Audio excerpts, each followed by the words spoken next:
We are coming to you from Comerica Park in Detroit, where tonight WGN Sports on My 50 presents White Sox baseball. Jose Abreu, Todd Frazier, Melky Cabrera in our Sox as they get set to butt heads with Ian Kinsler, Miguel Cabrera, Victor Martinez, J.D. Martinez, and the tough Detroit Tigers. Hi, everybody, and welcome. With Steve Stone, I'm Ken Harrelson as we get set to bring you the first of this 3-game set and the first of this 7-game road trip. We'll have 3 here and then finish it off against the Minnesota Twins at Target Field. So the Sox coming off a very fine homestand where they were 6-3 against Oakland, Philadelphia, and then took 3 out of 4 from a very good Seattle ball club. But coming in to play these Tigers where we have not fared well this year. We played them 6 times here. We've won 1 game. Verlander's the ace of that staff, but there's some young pitchers trying to make an impact. Well, Verlander's had a bounce-back year. They certainly count on him. But without the youngsters, which is 3/5 of their starting rotation, they wouldn't be where they are, which is right in the thick of things. Matt Boyd has been very good. Michael Fulmer has been outstanding. And then you got Daniel Norris, another pitcher that has great promise. Tonight, it's Matt Boyd.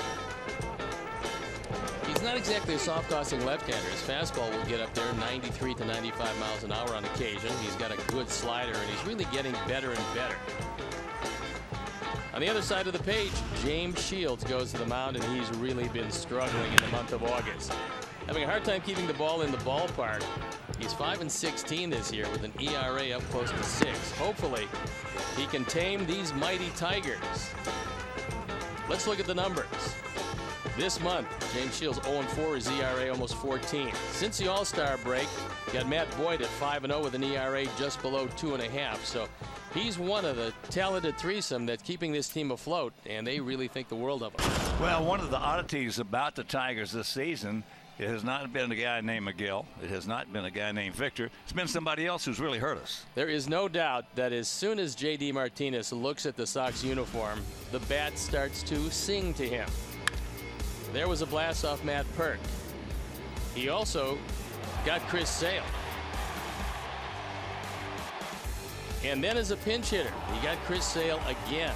Not too many guys can say that. That one won the ball game, and J.D. Martinez then just coming back off the disabled list. So Justin Morneau on our side of the page, hitting very well against these Tigers, hitting 350s, hit a couple of home runs, driven in 5. Against our Sox, you see J.D. Martinez. 15 for 28, 7 driven in, 7 doubles, 9 driven in, and this guy's hitting everything in sight. So they're happy to have him back. They lost Nick Castellanos. JD becomes a big piece of the puzzle. All right, first of this 3-game set. So sit back, relax, and strap it down. White Sox baseball coming your way.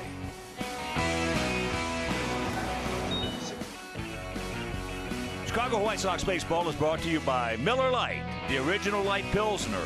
Cheers, it's Miller time. By Honda. Get the Honda you love at the Honda Summer Clearance event, now at your Honda dealer. By Xfinity. Xfinity X1 will change the way you experience TV. By Ford, America's best-selling brand 6 years running, inviting you to check out our fuel-efficient lineup at your local Ford store or buyfordnow.com. And by your Chicago and Northwest Indiana Hyundai dealers. Test drive their all-star lineup today. Visit buyhyundai.com.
High Definition is brought to you by Xfinity. Xfinity X1 will change the way you experience TV.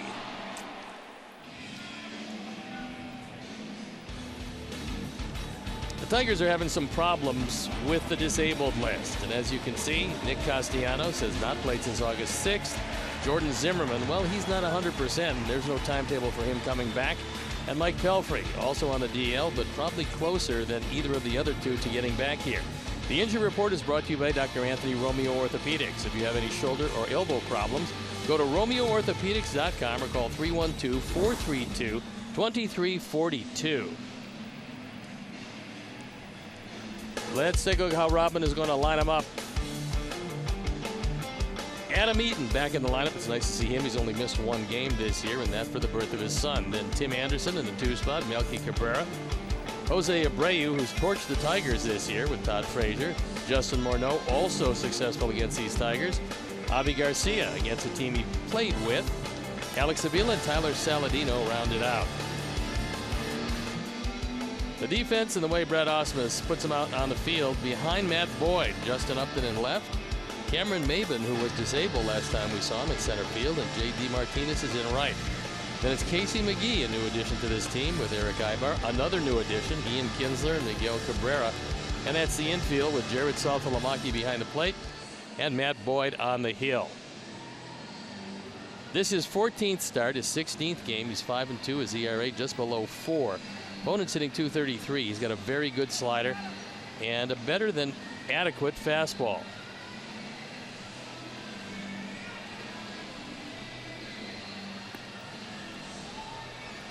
The umpires for the game tonight: Lance Barksdale's behind the plate, Angel Hernandez at first, Will Little is at second, and the crew chief, Ted Barrett, is at third.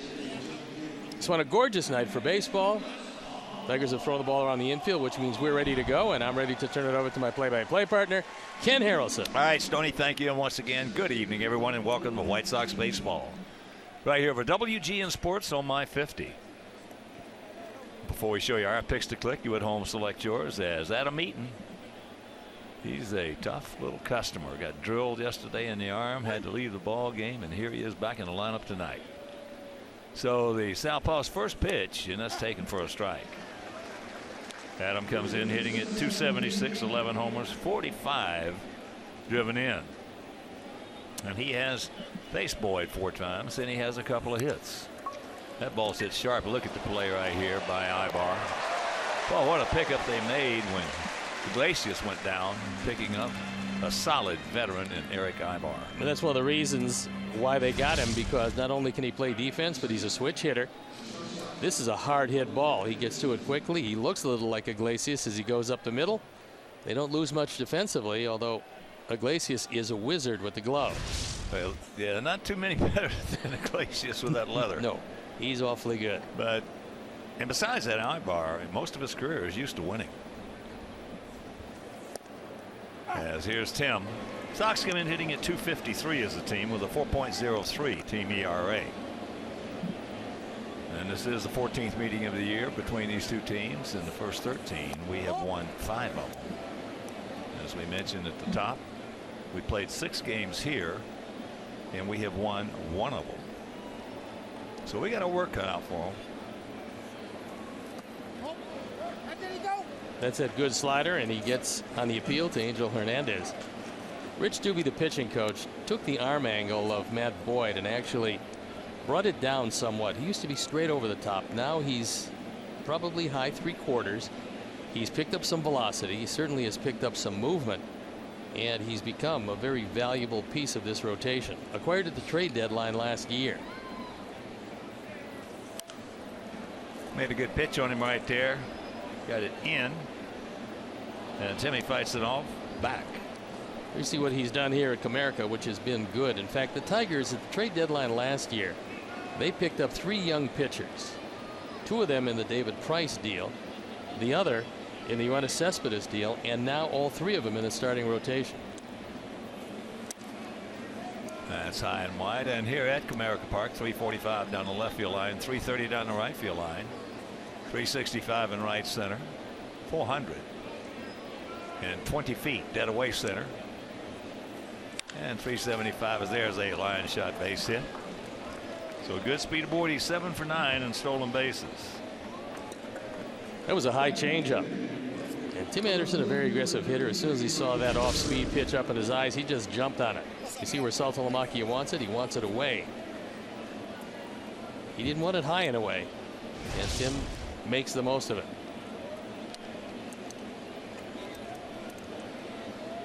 Changeup is a pitch that's got to be down. You get it belt high or above, regardless of the location on the plate. It's vulnerable. Yeah, you're going to get hurt with it. Here's Melky, and he takes first pitch strike. That one is 79. Melky 2 for 5 lifetime against Boyd, and Melky comes in hitting at .293 with 9 homers, 59 driven in. Officially, their #1 catcher is James McCann, but they like Saltalamacchia with Boyd. Flips that one into right field, and that's going to fall. Not a bad read by Timmy. He should have known right away, though, that the deke by JD was not a very good deke. No, because when it's overcast or in the shadows, you're not going to hold your glove up like you're going to catch it. But that's what he did. And actually, he makes it a little closer at second base than you would think. Looks like he's calling for a fair catch. Here's Abreu.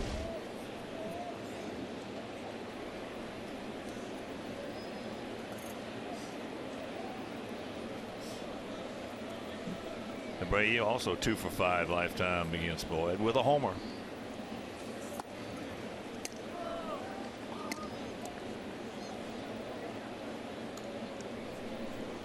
Well, the reason they like Saltalamacchia behind the plate is that he's an experienced catcher. He's been around a long time, and with a young pitcher, you want a catcher with experience, and Saltalamacchia has that.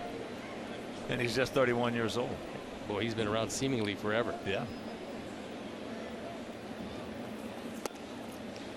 Came in with a lot of publicity as that changeup. He got away with it because that was a good pitch to hit. That was a cookie.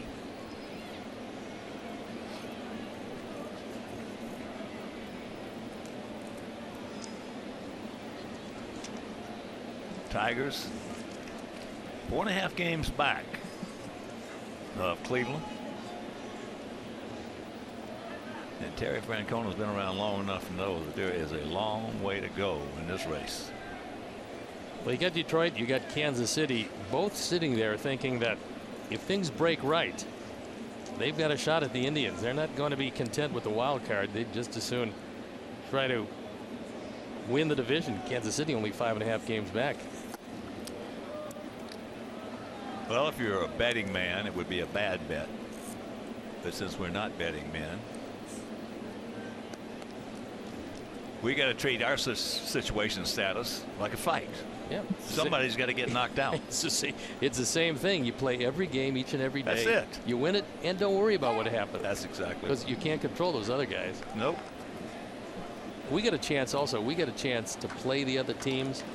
So when you can play the teams that you're chasing, you're holding your fate in your own hands, and that's what happens last month of the season. Well, I told Robin before the game tonight, I said, hey, we are not knocked out yet.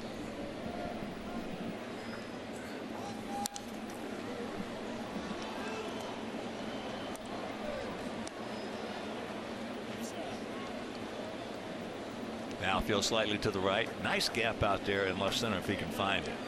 Very gentle breeze. Just moving Old Glory around out there in left center. And a beautiful evening. Not a cloud in the sky.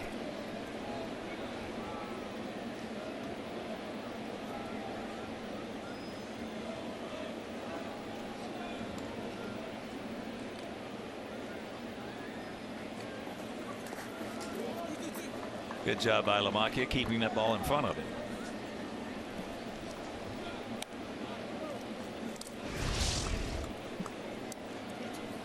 This is a slider in the dirt. Saltalamacchia moving to his left and then having to extricate himself from Jose before he got the baseball.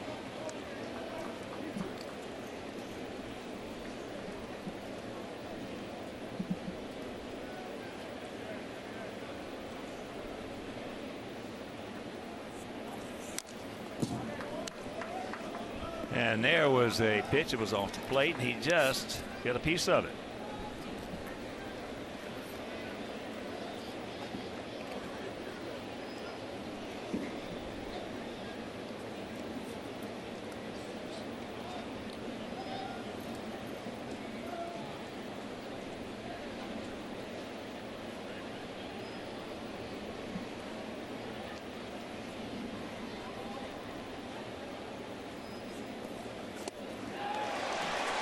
He got another cookie right there and just cold fanned on it. 2 down.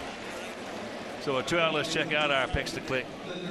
Jim Angio, our director, and the crew. John Waldron, Dave Ross. Well, they're going to go with Tim Anderson. Steve's going to go with Ivy. Fans are going with Jose Abreu and David Novak and all the great folks at Poogie Hyundai and Downers Grove and I. We're going to go with Justin Morneau.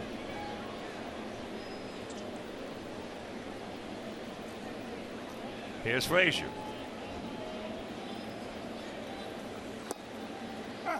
Takes curveball strike. Tied at 215, but it's a hard 215. 32 homers, 81 driven in. Outfield straightaway, fairly deep. Martinez has the best arm. That's in right field, although he doesn't have a great arm overall.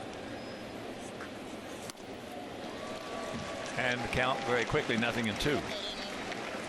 Matt Boyd was a hockey player for 12 years before he decided to focus on baseball. And I guess after being a defenseman for 10 of those years, he figured throwing the baseball is maybe a whole lot better than having to block shots from the point.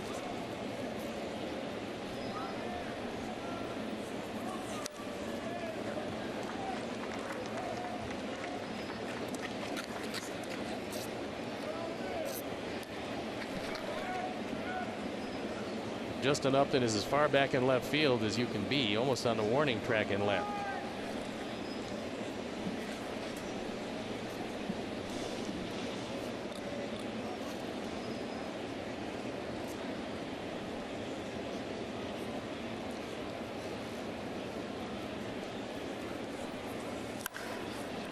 He's going to get out of it. We had some good pitches to hit right there, Stevie, and just couldn't do anything with it. That happens sometimes. So as the scoreless top of the first unfolds, James Shields comes on, and we'll be back.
Cameron Maben, who was disabled last time we saw him, back in the lineup with Ian Kinsler. Miguel Cabrera, who this month is tearing it up with Victor Martinez and J.D. Martinez in the middle. Then it's Upton, south of Lamakia. Casey McGee, who's been a pretty good hitter over the course of his career, and Eric Ibar. The defense, and on the lineup behind James Shields, Melky Cabrera, Adam Eaton, and Avisail Garcia. In the infield, Frazier, Anderson, Saladino, and Abreu. Alex Avila. playing in front of his dad, who is the general manager of these Tigers, and James Shields on the hill for his 27th start. He's 5-16. His ERA knocking at the door of 6. Opponents hitting almost 300. And he's allowed 31 home runs this year, looking for a big bounce back to what has been, to this point, a very difficult August. So here's Maben. He is 6 for 17 lifetime off Shields. Maben comes in hitting at .328. 3 homers, 36 knocked in. Now, not last series, but series before last when we came in here, Maben had 5 or 6 hits. And now he is hit. So much for that. Well, he was hit harder than those 5 or 6 hits that he hit against us. He get hit on the butt. I guess if you're going to get hit, that's not a bad place for it. Maben was on the disabled list with a little fracture in his left thumb. Since he's come back, it's really bothered him. And that didn't bother him that much. I mean, he's on base, and, well, painful way to play the table setter. He's 14 for 19 in stolen base attempts. And here is a tough customer. Ian Kinsler, 271, 23 homers, and 66 driven in normally from that leadoff spot. Short lead by Maben. And rack him up. That's a hang wolf'em for Kinsler. Well, bad base running and a great break, because when Maben went out, as he turned around to get back, he spun his wheels. You watch him here, he takes off and then actually starts to come back, but can't come close to getting back in time. Maben is 29 years old, and for the last 20 of those 29 years old, every time he was on first base, somebody told him, don't get doubled up on the line drive. And as we've seen so many times this year, that happens. We're not the only team that does it. No, we're not.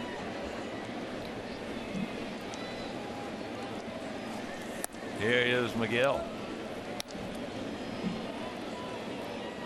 311, 28 homers, 80 knocked in. 24 for 63 lifetime off Shields.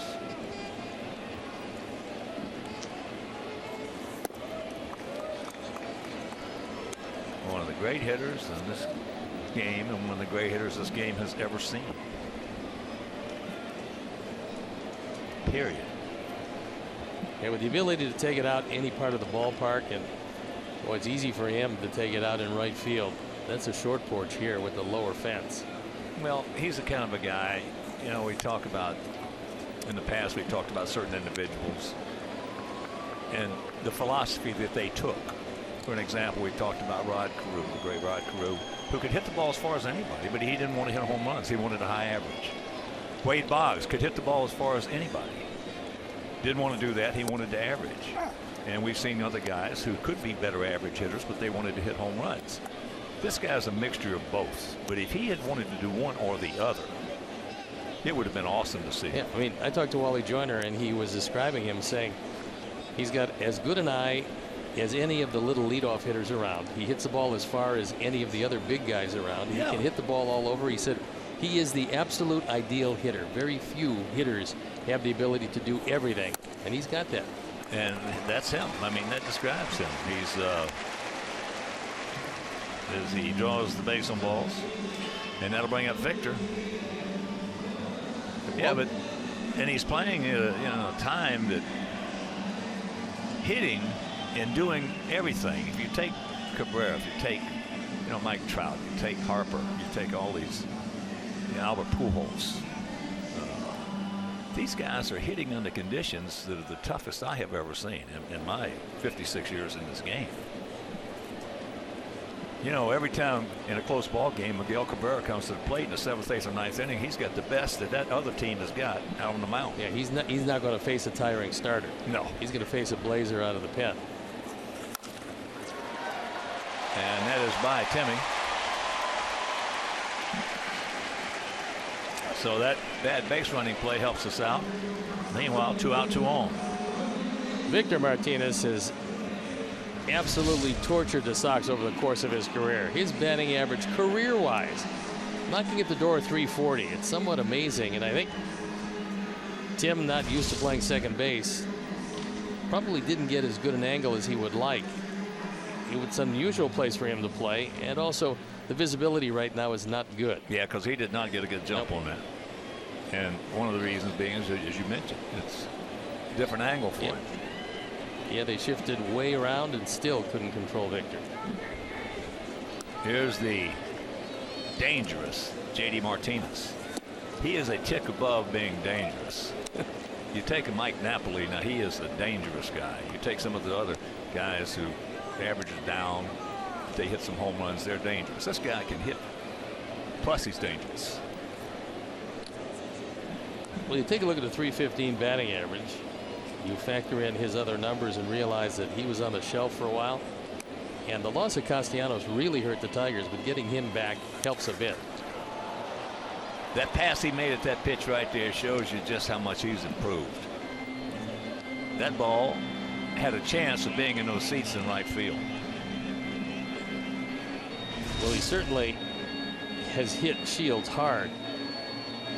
He was all over just underneath it, thank goodness.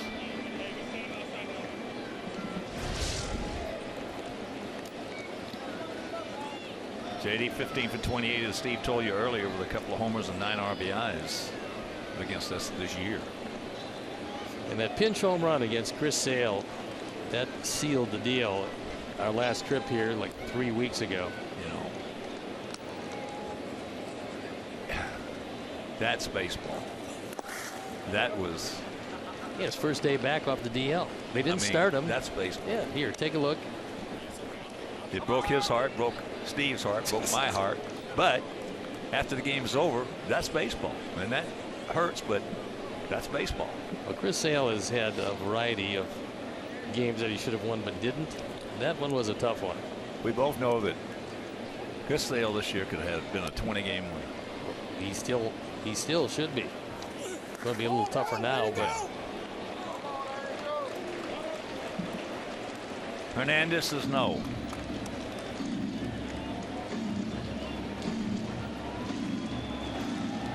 Our players, most of them walking off the field.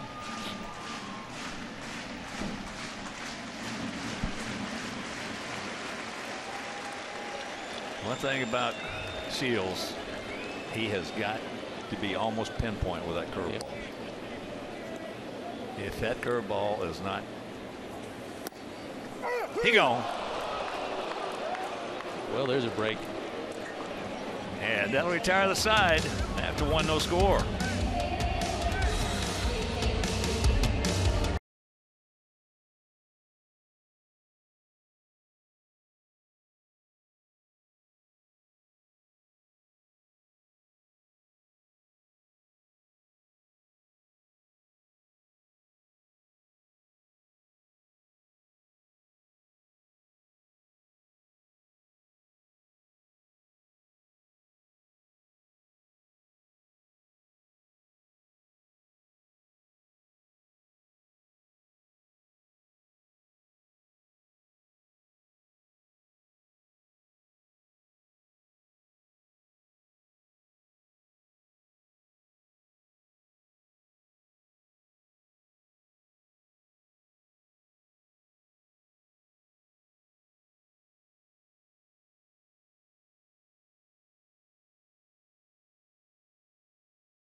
.com, sponsored by Jeff Vukovich, your local nationwide insurance agent.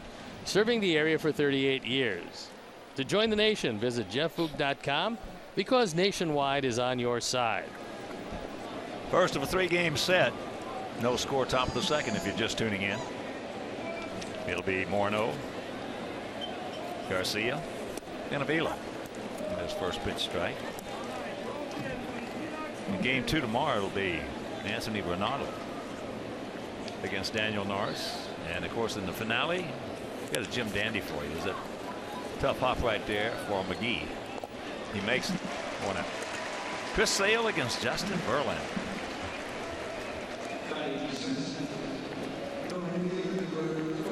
Well, 3 they were running out there against us. I mean, they got pretty good stuff. Yeah, two youngsters and one of the real competitive veterans around. The guy who's had great years, Justin Verlander, who has really had a terrific year this year for them. Well, he's been one of the great pitchers in the last 25 years.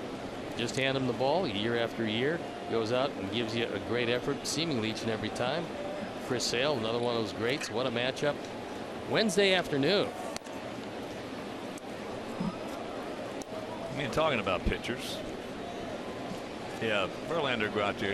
He wants to go 9. Of course, I think that's calmed down a little bit. But earlier, his first 5 or 6, 7 years in the league, he wanted to finish it off, especially with the bullpens that the Tigers were running out there at that first 7 or 8 years for him. Well, they really haven't had what you would consider a top of the line bullpen in as long as I can remember.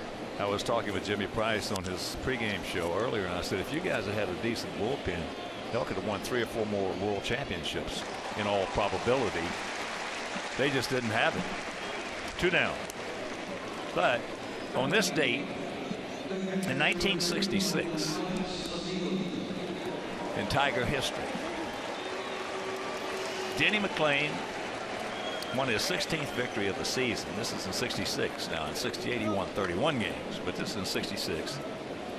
He allowed 8 hits. He walked 9, had 11 strikeouts. He threw 229 pitches. Well, I would say that that's a good day's work.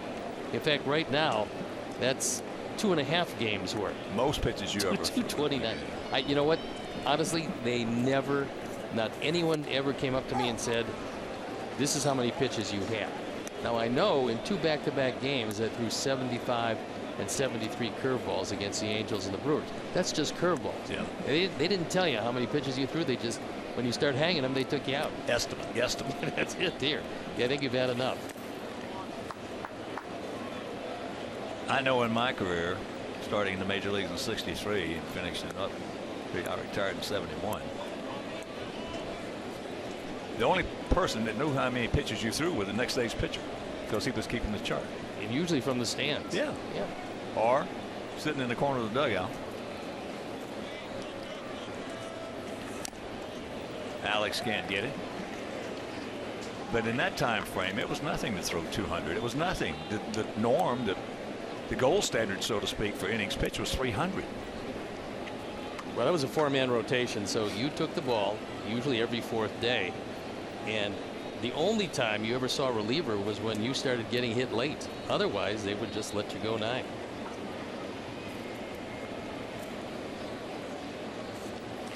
And that validates my point earlier on why it's so tough for guys like Cabrera and hitters in general today to hit in the 7th, 8th, and 9th innings.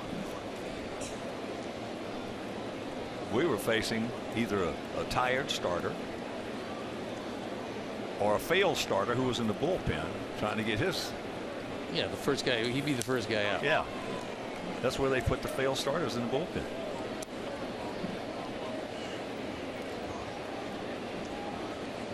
Baseball is well positioned for a long time with all the great young talent. Best young talent that we have ever seen. And it gets better and better each and every year. Look at 23-year-old Gary Sanchez. Oh, geez. What a story that. Quickest in the history of baseball to get to 11 home runs games-wise. 23. The quickest. 23 home games and 11 home runs. It's absolutely astonishing. And 2 of those games were last year when he played the 2 and then came up this year and started hitting everything in sight. It is just a wonderful thing to see if you're a huge baseball fan. That ball hit hard. Upton with a good jump. makes a necessitated basket catch. That's a Hang Whippleman in a 1-2-3 inning.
Up to Lamacchia and McGee.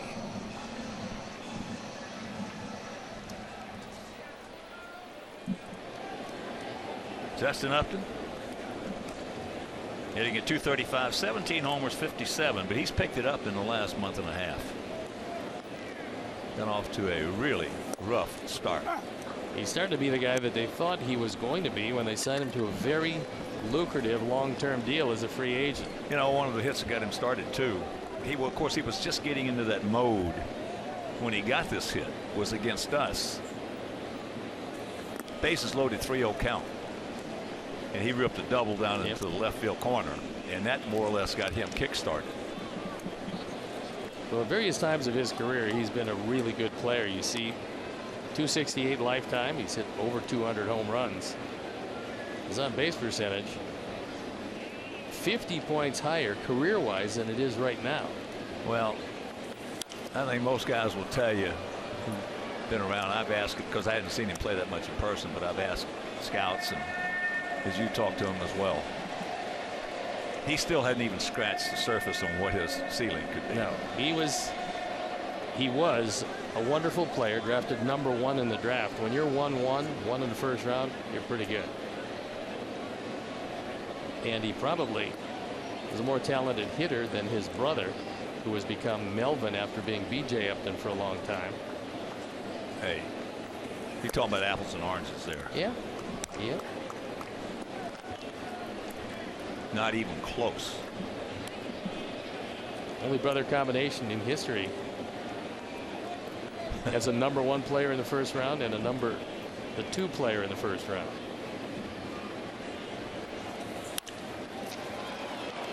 Attaboy. Back step. 1 out. Live your dream of being a professional baseball player by attending the White Sox Dodgers Fantasy Camp. That's January 15th through the 21st at the spring training home of the White Sox and the Dodgers at Camelback Ranch in Glendale, Arizona. For more information, call Fantasy Camp Hotline at 623-302-5078 or sign up by going to whitesox.com and click on Fantasy Camp.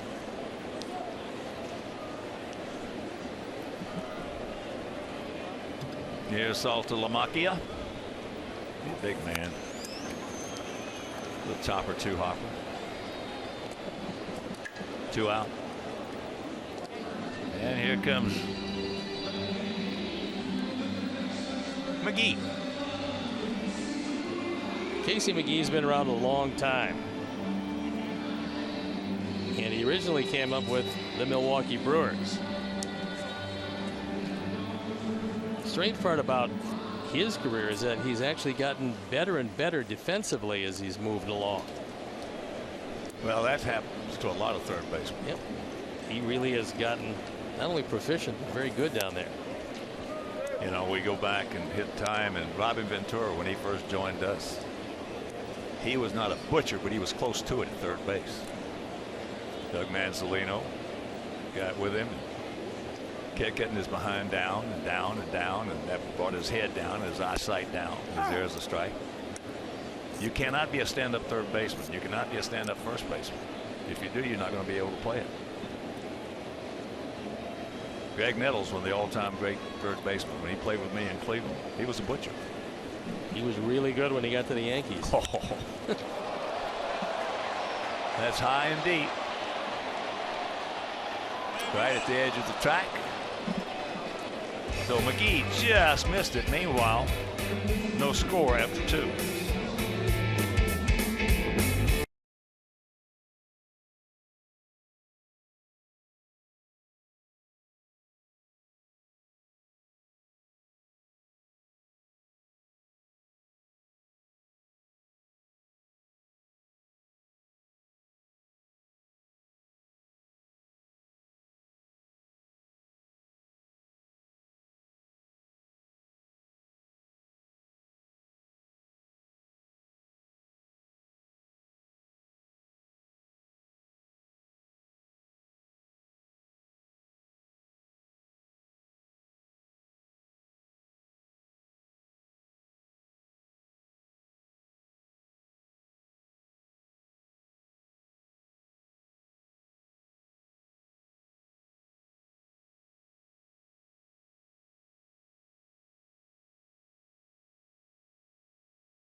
Play promotion. Text Subway 3 to 97999 right now. The 300th texter will win a $30 gift card to Subway restaurants in the Chicagoland area. Subway, fresh is what we do.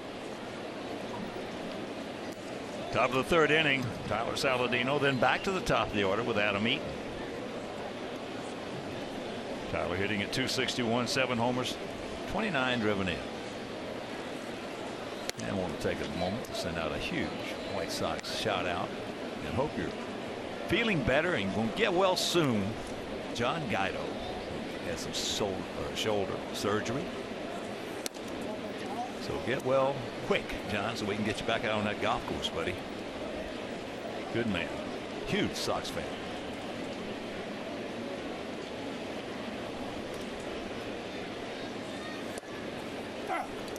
There's a strike.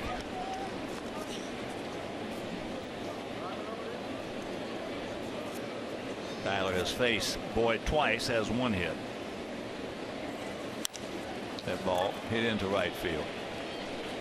JD thought it was hit a little better. Meanwhile, 1 out. I also want to send a happy birthday to one of the most loved people in our organization, Mike Mazza. Mike heads up the ticket department. Kenny Wiz, Pete Catazone, all the great people there. What's he, 30? He looks like he's about 30. What a wonderful guy.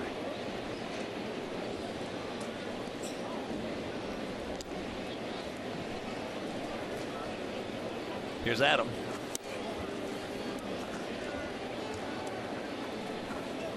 Adam hits the ball sharply. Eric Ibar made a nice play to get it.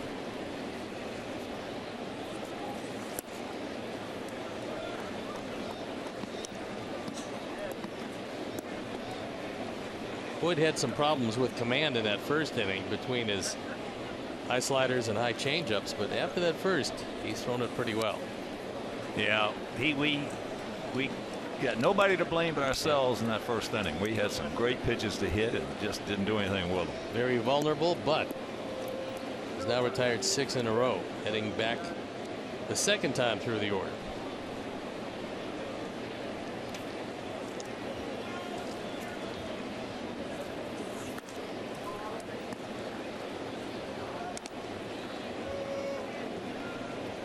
You'll have some at bats like that. Arroyo had 3 good pitches to hit in his at bat, and sometimes you go up there and you get a hanger like he got. You get a high changeup like he got, and you just can't believe that you missed it.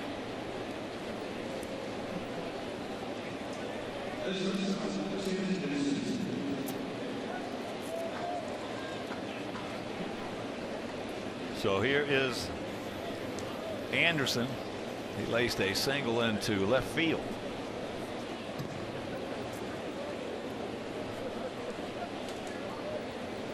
Outfield for the most part straight up, bit of a gap in left center.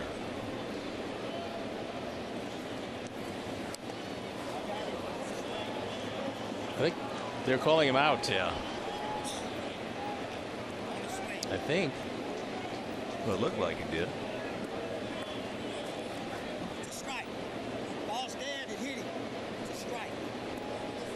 No, he was calling a strike. He said it was a foul ball hit off the bat before it hit him, I think. We'll take another look at it. It is a slider. It did hit him in the thigh, but Lance Barksdale said it hit the bat first. Well, he made the right call.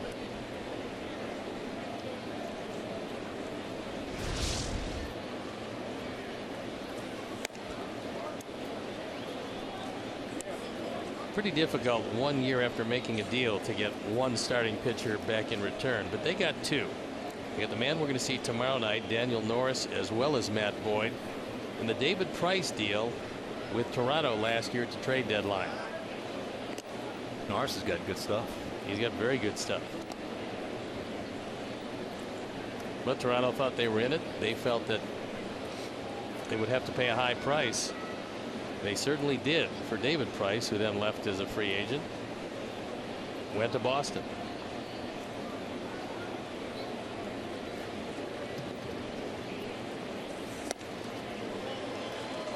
One ball, 2 strikes to Tim.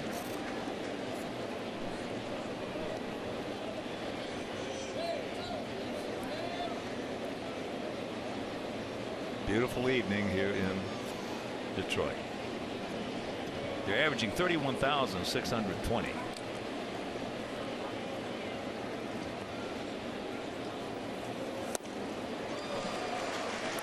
Two down. That slider was a good one. He's able to throw it on both sides of the plate.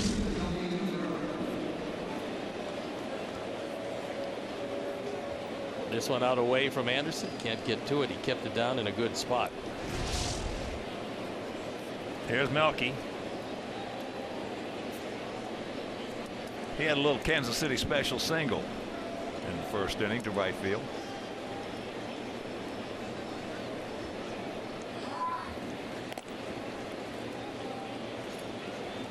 Our ball club really missed Melky when he was out with the flu. Then he came back and things started to look a whole lot better on that homestand.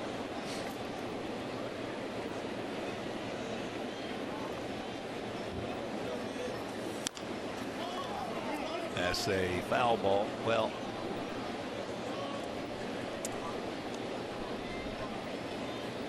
a lot of people, obviously, I'm sure it's the same with you, especially since I've only been doing half the games.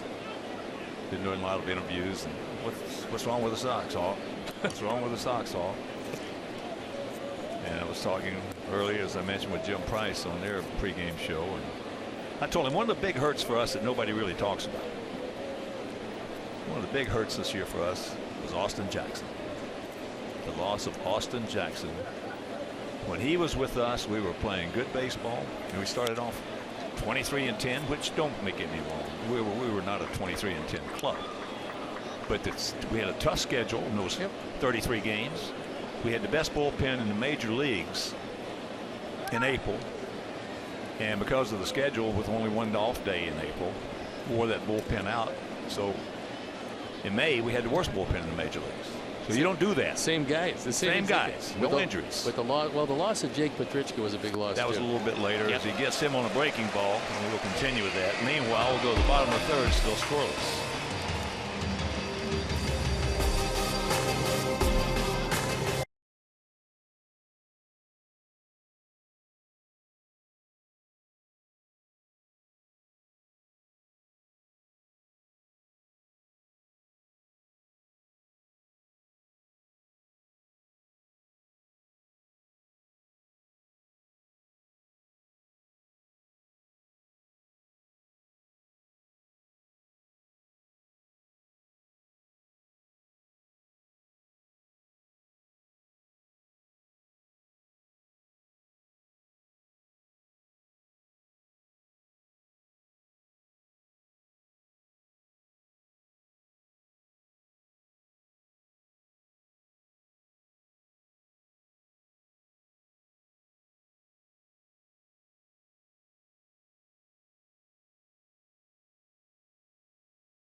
Eric Ibar, shortstop, switch hitter, will lead it off here in their half of the third inning. No score.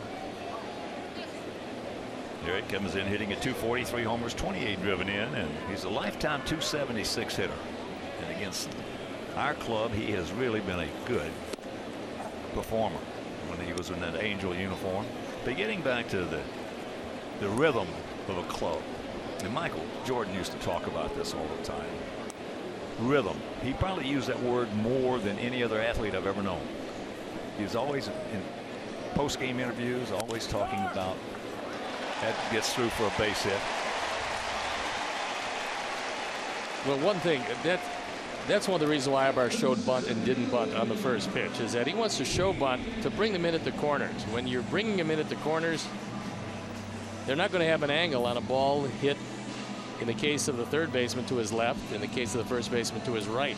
And that one just barely scooted through. Well, that's the reason guys like Ibar, guys like Tim Anderson, who's going to hit 20-25 home runs though in his career, but he's also got the speed to utilize to bring those corners in.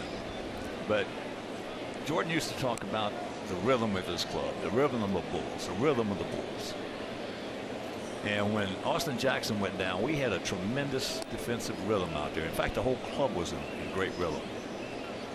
And when he went down, if you could think back, all of a sudden that rhythm was not there, and we didn't play so well.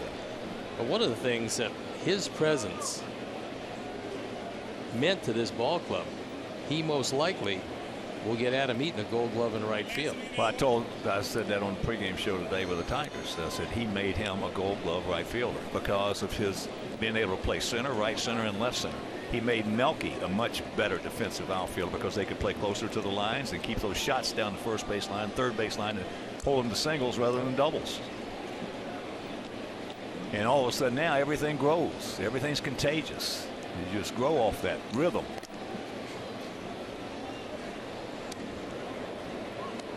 And plus, Austin had just started to swing the bat really good. So about the last 2 weeks before he was lost, as it turns out, for the year after knee surgery, he really started to hit a lot of line drives and was looking good. Oh, he was hitting line drives all over the ballpark. And then that was it. You lose one guy like that, and it can affect the whole dynamic of the defense.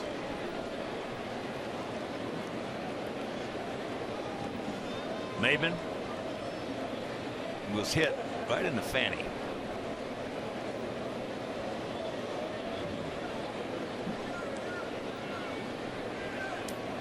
Decent lead by Ibar. He has yet to attempt a stolen base.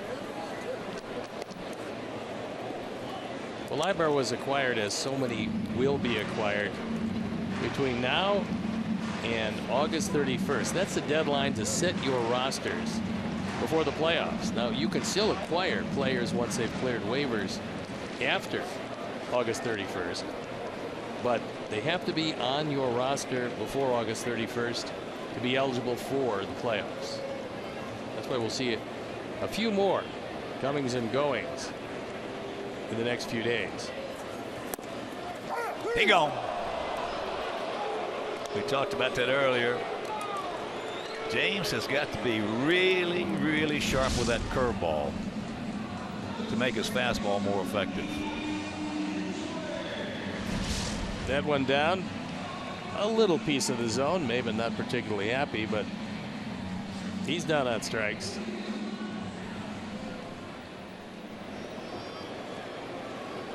Kinsler. It's hit an absolute missile. Just a rocket down to Frazier at third, and Todd doubled up Maben at first.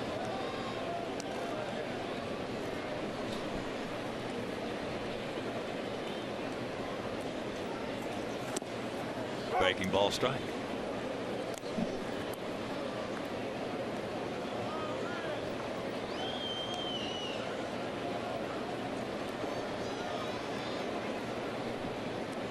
Kinsler, 33 years old now, and the way he plays, he can probably play for another 5 or 6 years.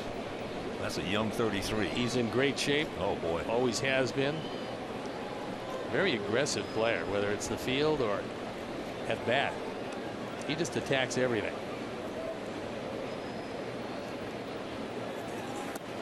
He could not check it up. Oh, come on. Angel, come on. That's brutal. Take another look. Ooh, he went around. Sure he did. That time he went Angel around. flipped a coin and it came up wrong. Now, I asked last time. Don't start that, Robin. Don't start that. Start that crap. I gave you an opportunity. Don't start. That's so bad.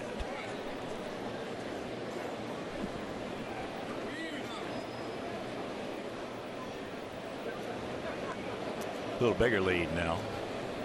Ibar, there he goes. And there's the base hit. Well, if he's not going, he's going to wind up at second base. Now a completely different inning, as on the hit and run, Kinsler takes it into center field, and because Ibar was running, he's able to coast into third base. This ball is off the plate. This is not a strike, but on a hit and run, you got to protect. Turns into gold for Brad Ausmus and the Tigers.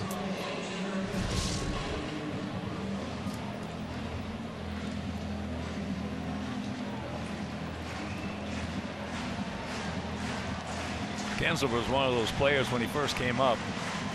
It only took you one game to realize what kind of hitter he was going to be as far as being aggressive. Yeah. Out of Tucson, Arizona.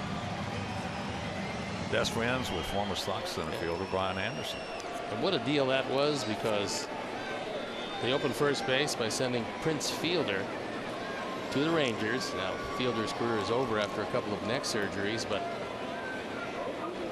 it got them a great second baseman in Kinsler, and it opened the position for Cabrera, which will probably prolong his career, moving from third to first. Cabrera walked. That ball in the left field. Melky is there, makes the catch. So Ibar is going to score. And it's 1-0. Sacrifice fly, and Melky decided he was trying to double up Kinsler. He threw that ball from fairly deep left field all the way to first base. It's off the mark, but figured he'd give it a shot. Kinsler was roaming close to second. Then he got back. And a sacrifice fly for Miguel Cabrera. That is his 5th and 81st driven in. And here's Victor. He singles sharply into center field.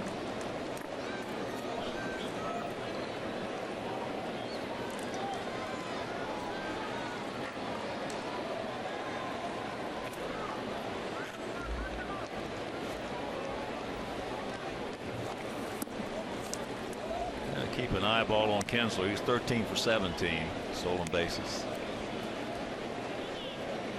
Well, he's looked out and seen James Shields a whole lot. Knows he's got one of the better moves around.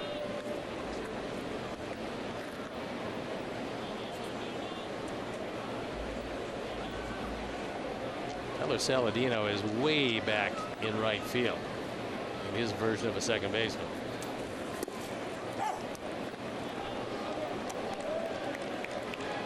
Pretty well out there for Victor, who at least from the left side is a dead pull hitter.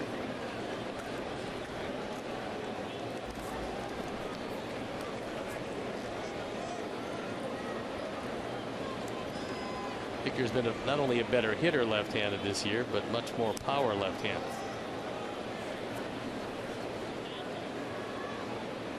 Pretty good lead. Got plenty of time with Victor. But they get on the board. We'll go to the 4th, trailing 1-0.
Out to WGNTV.com and click on the WGN Sports Game Zone banner for the latest stats and information. Sox Game Zone is powered by Dodd Camera, which has been family owned for 125 years, handling all your photographic needs. Dodd Camera, where the focus is on you. Abreu takes first pitch strike. Struck out on a 3-2 breaking ball. His first at bat. He had 3 good pitches to hit in that sequence and could not do anything with them. That's up high.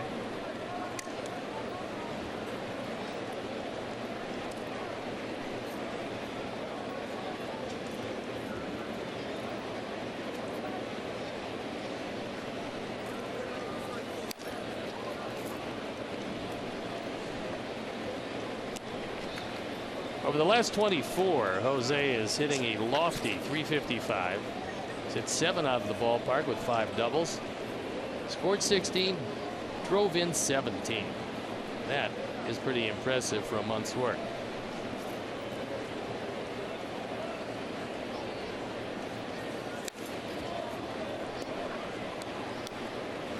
That fastball at 94.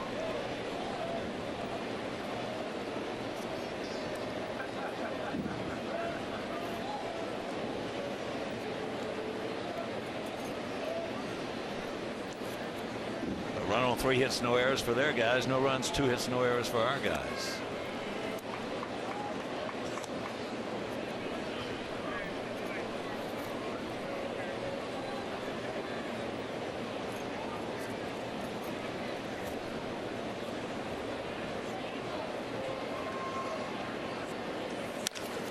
There's a shot right back through the middle. That 93-mile-an-hour fastball. He got this one up, and Jose is not missing many these days. He just rifles it back up the middle, and a promising way to start the 4th inning. Well, that's the 25th straight game now Abreu has reached base. That's the longest streak of that category in the major leagues. It's been an amazing run for him. Well, that is not as surprising as the first 2 months he had. That's true. Now that was surprising. It popped up the right field.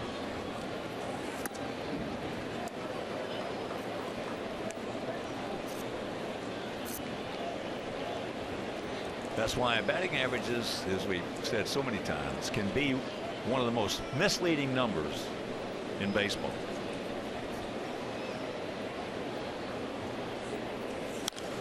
You can have some guys hitting at 305, 285, 290, and really have not done that much for your ball club. No, it's when you hit it, and you know how many are you going to drive in. In case of Todd Frazier, 32 home runs. He's driven in 81. His batting average has been way below what he normally hits year after year.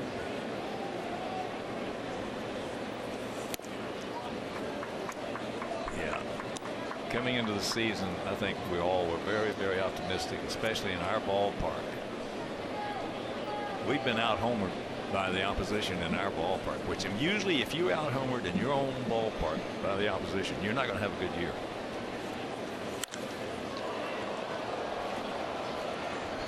And he just missed that one, and he knows it, and he is upset with himself, as well he should be. He just missed it.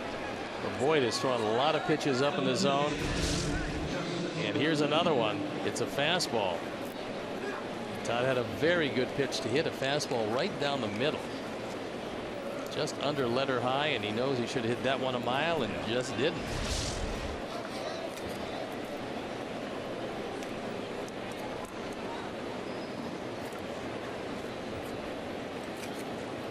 Morneau hit the ball sharply down to McGee. He gets through. Kinsler with a backhand flip. They can't get him at first. Well, what a good play that was.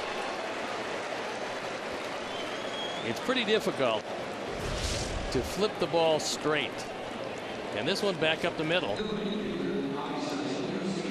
He gets it there. They can't turn the double play, but not for lack of effort by Kinsler and Ibar.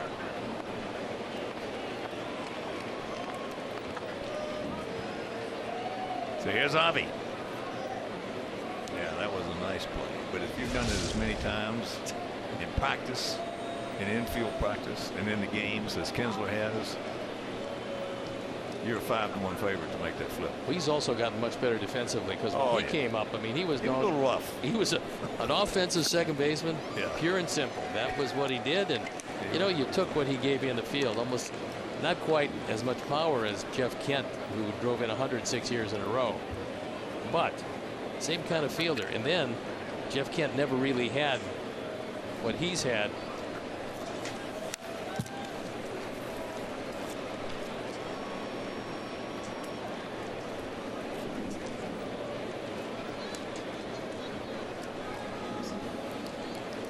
Well, usually when you get you framed it perfectly.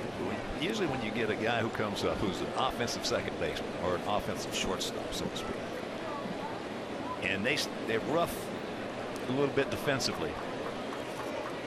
One of the reasons being is that they tend to take that pop up of that strikeout out to the field. And then as time goes on, they realize there's two phases to this game. There's the lumber and there's the leather.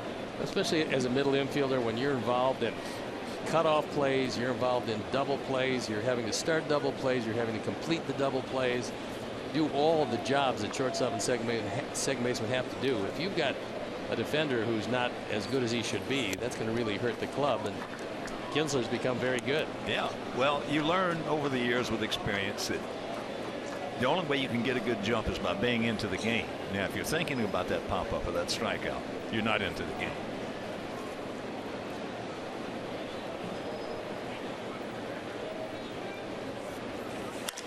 That ball smoked into center field. So Morneau will pull up.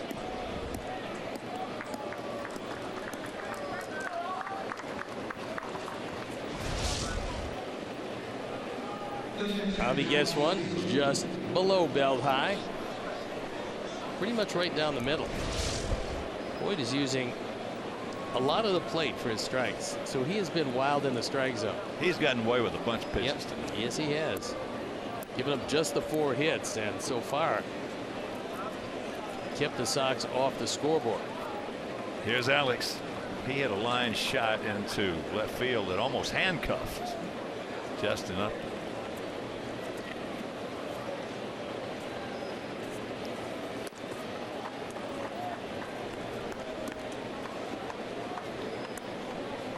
That breaking ball away.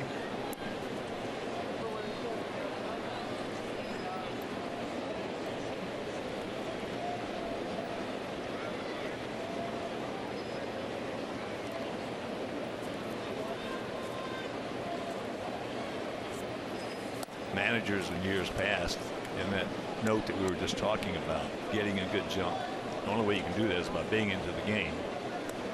Boy, they would see a guy who did not get a good jump, an infielder, especially a middle infielder or a center fielder, and when they got back to that dugout, the manager a lot of times would grab him by the jersey and say, "Would you take that pop-up out there with you?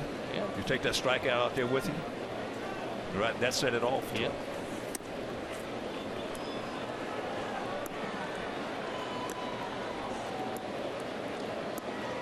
Very few hitters are going to take as many pitches as Alex Avila. He hit the ball very hard the first time, only to line out at Upton. And this time, 3 straight bad ones.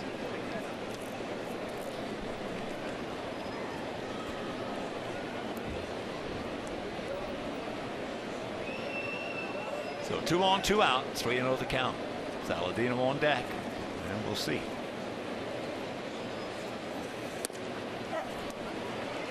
Taking all the way right there.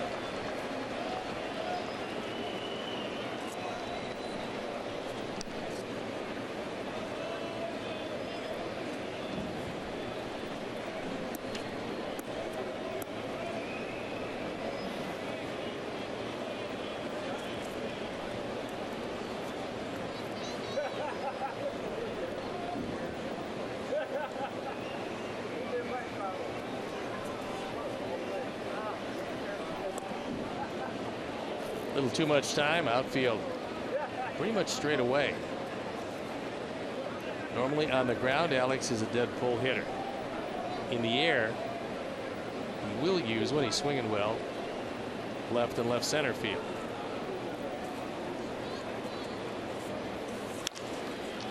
Hit softly. Bobble. Now Morneau is going to have to hold at third, so that'll be an infield single and load them up.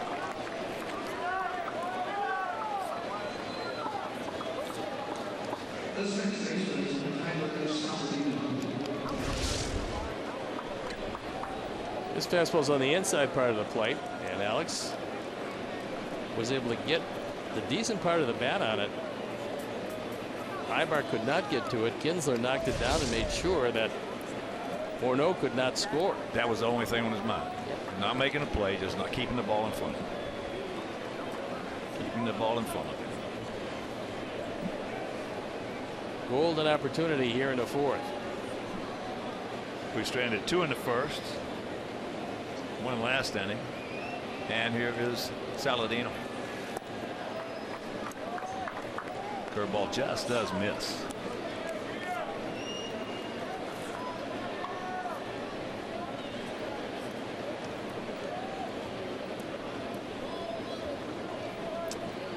Sacks packed with socks. And he's got the catbird seat, 2-0.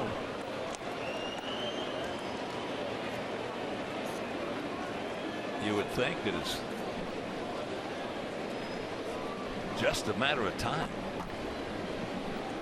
Well, he's walking a tightrope. He did it in the first inning, got out of it. In this inning, 3 hits, but nobody has scored till now. Yes, we have. Yes, we have. And we lead it 2-1. That boy Tyler. You would think it's just a matter of time.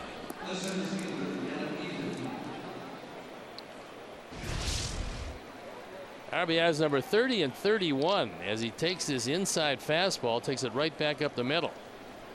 So with a 2-0 count, looking fastball all the way, he got it and rips it right over the head of Boyd. So that brings Rich Doobie out from the dugout. Well, again, you framed it perfectly. By a 2-0 fastball, you got the catbird seat, and you don't try to get too greedy. Just look fastball, and if you try get to it, take it right back through the middle. He had a nice job of it. Yes. So 3 straight singles with 2 outs and 1 on. As you can see, he had some difficulties in the first, more difficulties here in the fourth. Pitch number 26 on the way. And here is our leadoff hitter, Adam Eaton, who has hit the ball sharply, grounded out to Ibar, made a good play, and then he walked. Last inning.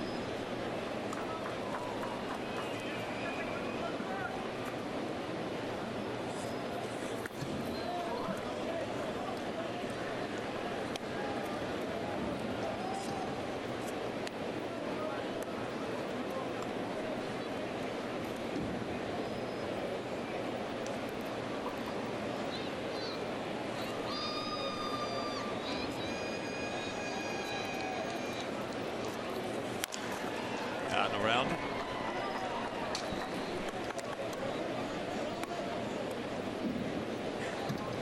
Nice to see Adam get back in the lineup after getting hit off the forearm. Wearing that sleeve. One thing about him, as we talked about, he is a tough cookie. He is a tough customer. Played every game but 1, and that wasn't due to injury. Taking the day off for the birth of his son. That is the only game that he's missed.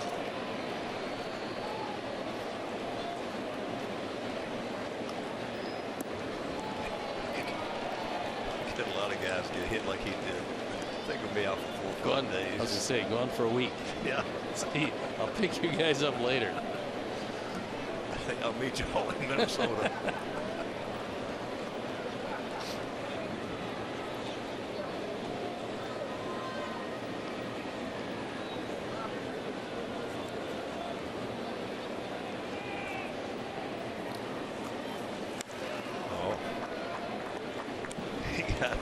He got a high cookie right there, just a little too high. Yeah, Boyd has made a lot of bad pitches out there and gotten away with them. Of course, if they hit every mistake hard, pitchers. No, you wouldn't have enough pitchers. No. Even with 13, you wouldn't have enough. No, you wouldn't. That's popped up. That's a can of corn for Cameron Maybin.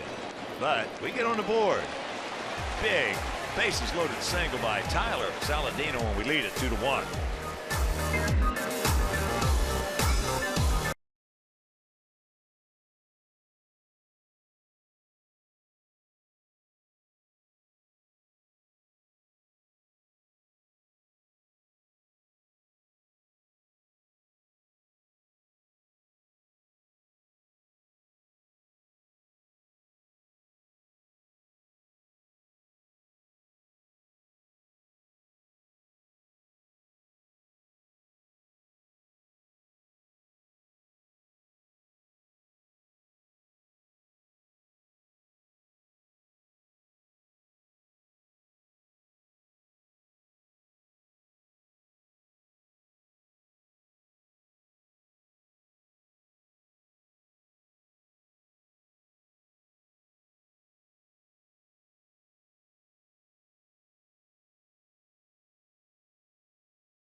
In a 2-1 Sox lead.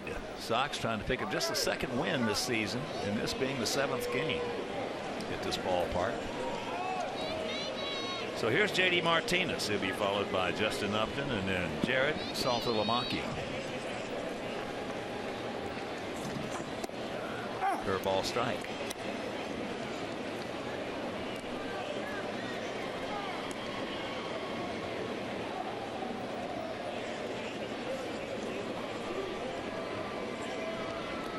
Lovely evening here in Detroit if you're just tuning in. Checks it up, foul tipped, and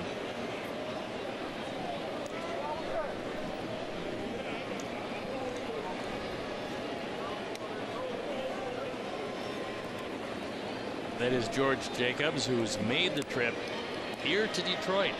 He is one of the great Sox fans. I'll tell you, what a nice guy, George, of course. Windy City limo.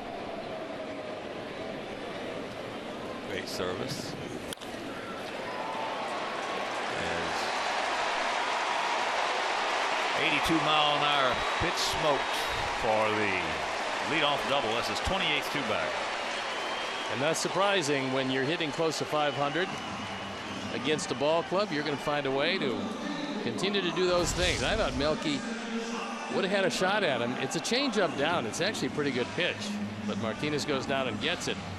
If Melky catches it, he's going to be able to turn around and at least make it close at second. It turns out JD in at second. There again is the maturation process of a young hitter, strong hitter like JD. Being able to wait back long enough. Exactly. A couple of years ago, that ball was hit hard for foul. Upton grounded out to Saladino. Now Alex, you want to have a little chit chat? Yeah, your first few years in the big leagues, as a rule, most strong young hitters will take that off-speed pitch like that, and it looks so good to them they just can't stand it. They get out there and just kill it. Meanwhile, strike one, foul ball.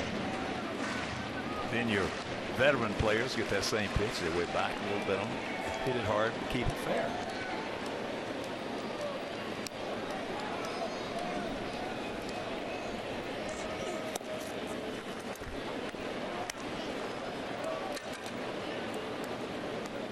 Okay, so your rundown in this game, you got a very powerful hitter up in Justin Upton. Do you ask him to hit the ball to the right side, or at least try? Why, if he can. If he can. Now, some guys can't, so you don't ask them to do it then. But certainly, we tried to shove that one to the right side, which is good. That's what he's at least trying to do it. Well, yeah, the manager will tell guys. You know, I was a dead pull hitter against right-handed pitching, and they would tell me, you get a man on second in that situation, don't even try to move it to the right side. Now, against the left-hander, it's a different story. That way you back off the plate a little bit, and you shoot him to the right side. But the managers, they don't do that so much today. You know, they might yell at him, hey, give me a shot or two over there. That's not going to get the job done.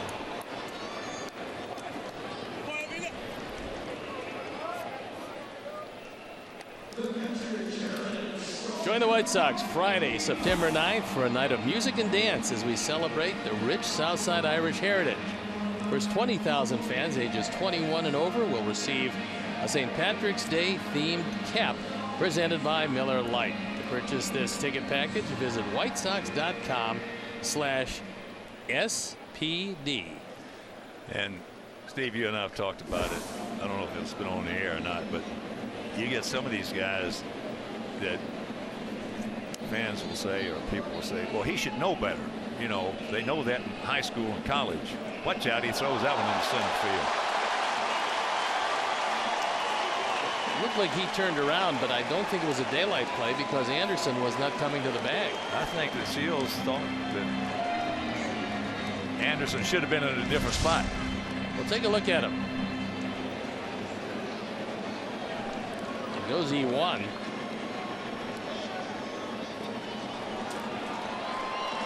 Now, Tim wasn't covering the bag, so I don't know if that was a coordinated play, whatever it was. I want to put my money on Shields there.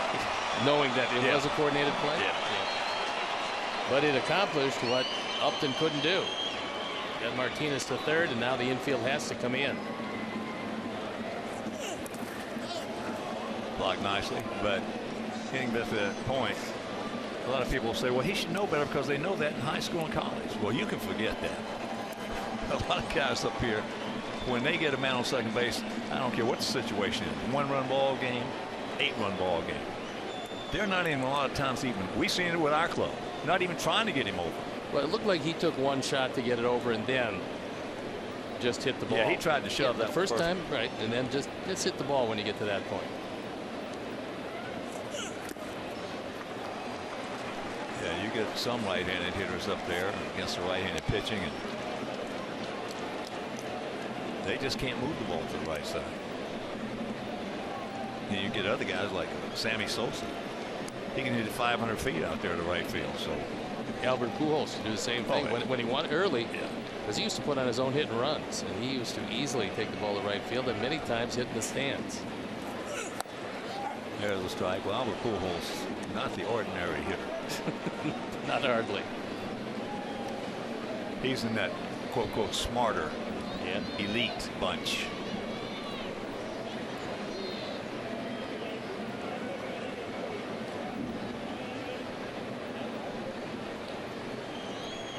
Martinez, not a whole bunch of speed, decent but not a whole bunch, so they can play a couple of steps back up the middle. You play in as far as the speed of the runner at third will allow you to. He did not go.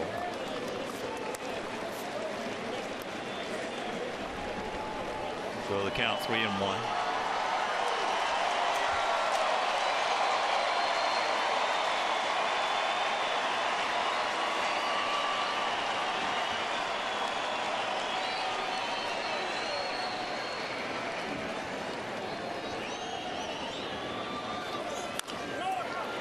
Attaboy, attaboy. Nice. 2 down.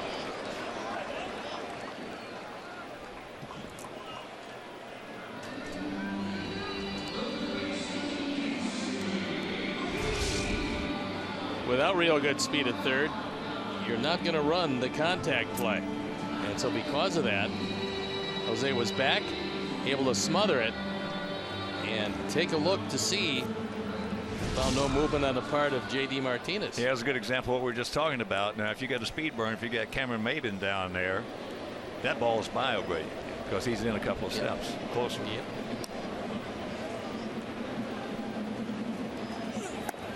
That's going away to McGee, who just missed one. He's flying deep to left center field, deep left center, taking Adam Eaton back to the edge of the track. Boy, this guy looked like he was going to be a world. We saw him early when he first came up with Milwaukee. Yeah, I mean, he was a good hitter. Yeah, just dangerous. Hit the ball hard. Hit the ball all over.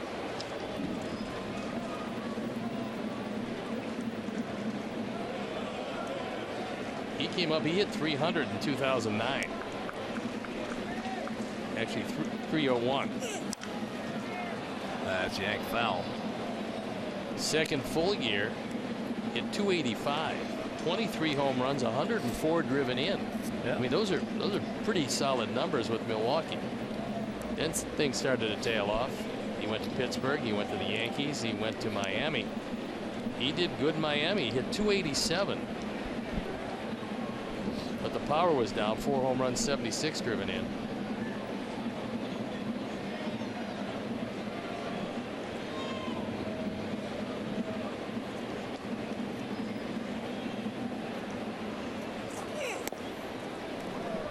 Good try. That one at 91. All right, you got a 2-2 count here. You get a pretty good hitter out there. Now you threw harder than Shields and had a better curveball. What you going to try to do with McGee? Well, I'm going to throw him a curveball away and let him roll over it and ground to the left side. How about or a high fastball? That'll do it. He pitches out of it, and we still lead it 2-1.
Shaping up to be a tough inning, and that's a high fastball out of the zone. McGee cannot check it up.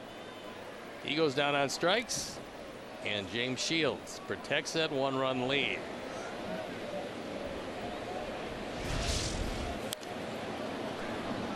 One thing about Shields, he might have been having tough go of it this year with his stuff, but boy, he's got some stones. He's some good competitor. Well, look, anytime you win over 130 games, you are doing something right. Yeah. He just had some really tough times.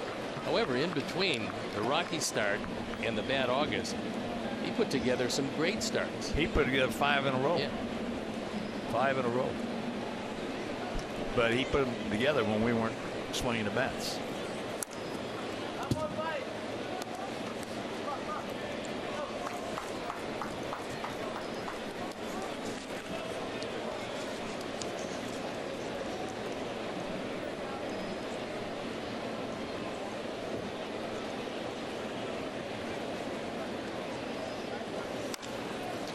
There's the nice little base hit in between first and second. And another multi-hit game for Tim Anderson.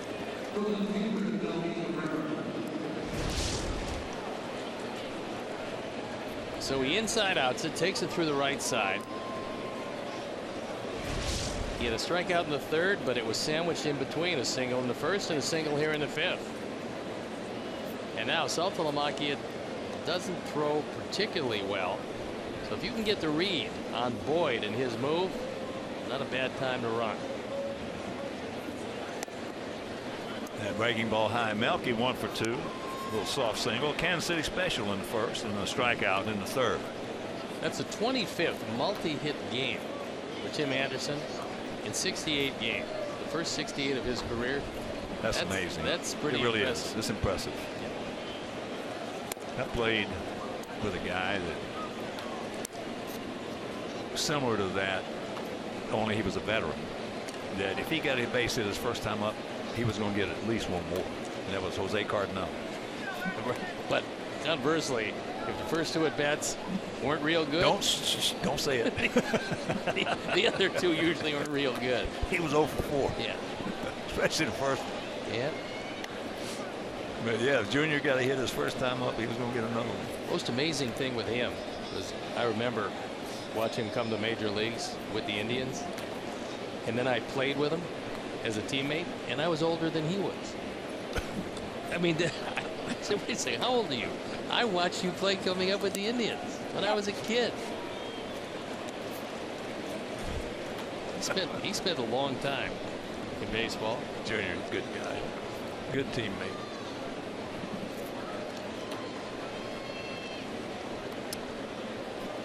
Three and one, first and 30.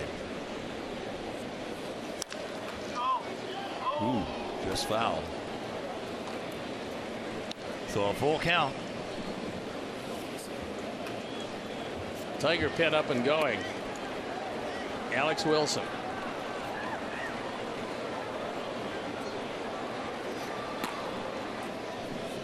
Another guy with a good arm. I tell you that. Both of their Wilsons have good arms. They get the left-handed Wilson, who also throws it well. Oh yeah.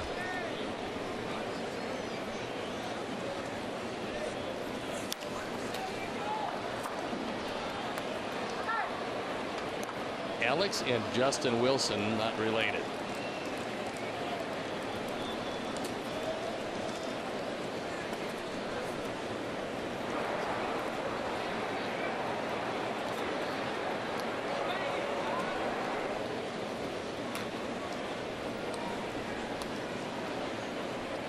Good lead.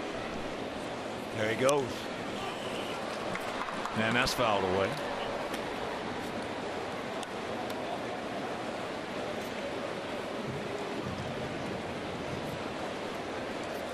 After a couple of foul balls with a full count, if you have not used your best move to first base, this is a good time to use it, especially with a young base runner. As base runners are taught, if you're going, make sure you don't get picked off. Make sure he throws. Well, you're talking from experience there. I doubt if Matt Boyd has that kind of thought process yet. Well, he went over there, but didn't fool him. That's right. Yeah, You save your best for that one.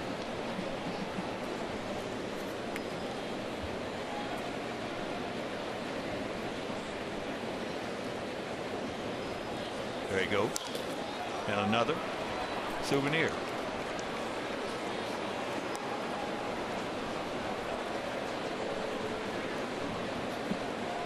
So far, it has not been a thing of beauty. Boyd's made a lot of mistakes, but he's gotten away with it, and he's only allowed the 2 earned runs in 4+. But he could very well be digging himself into a hole here.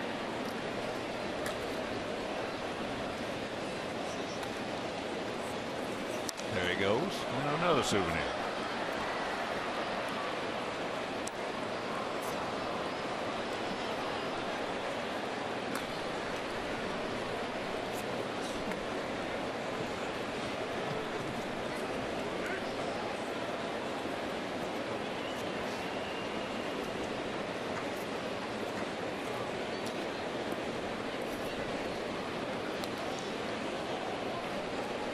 Big gap in left center. There he goes. And another foul ball. What a battling at bat by Melky. And I think Tim Anderson is going to need some oxygen here pretty soon. Melky has had more quality at bats this year than anybody on our ball. Yeah, I mean, well, he's really difficult to strike out. And he will battle you. Been a better hitter this year. Got more power left-handed. Been a better hitter right-handed.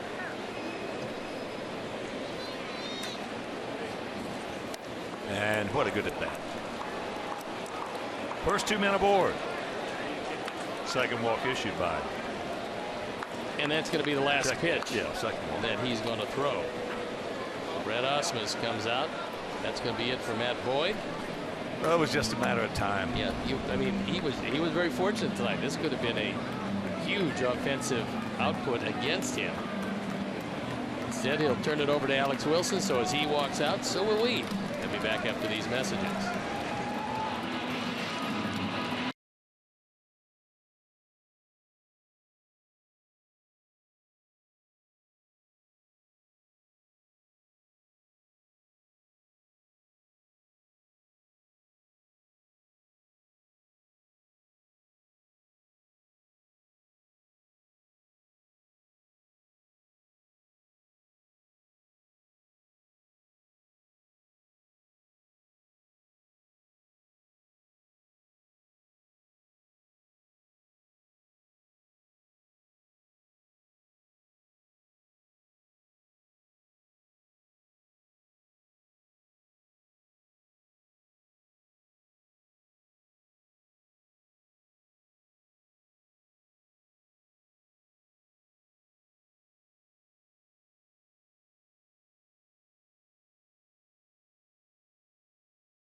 Ball game. He inherits a couple of base runners at first and second.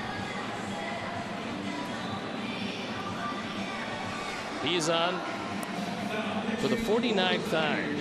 1-0 record, 2.75 ERA. So he's been pretty good. Opponents hitting 257. If you average 1 hit per every innings pitch, it's going to be a 250 batting average. So a little higher than he would like. James Shields talking things over with Don Cooper. He's got the lead in this one. Made some pretty good pitches. And he is hoping for some more offensive help. Make things a bit easier.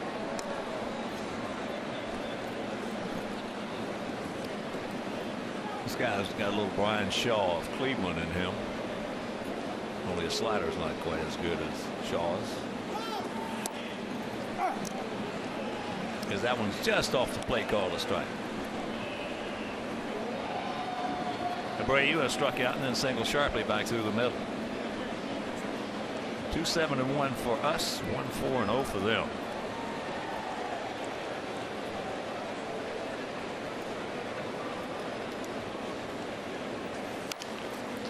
Ate him up.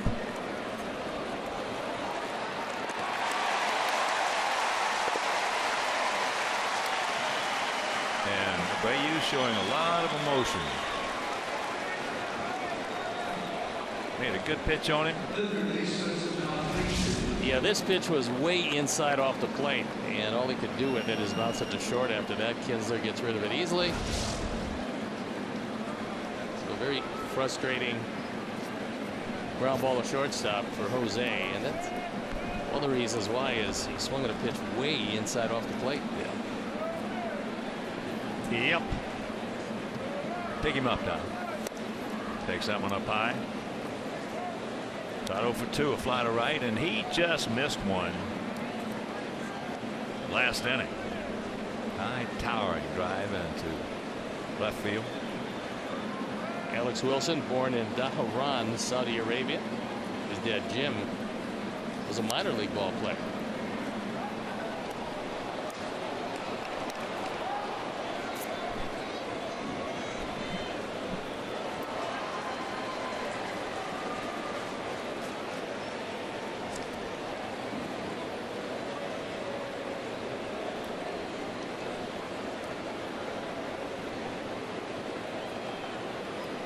Big pitch right here in the scheme of things, the 1-1. Almost walked into it.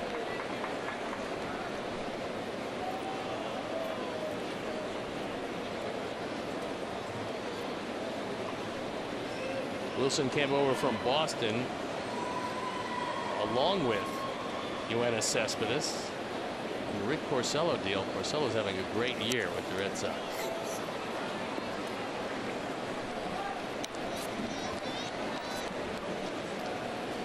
Two out, 2 balls, 2 strikes. Anderson at third.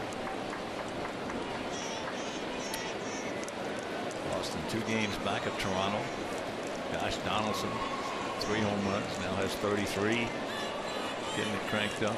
Amazing that that's the first time he's ever hit 3 home runs. As many home runs as he's hit, that's the first time ever with 3.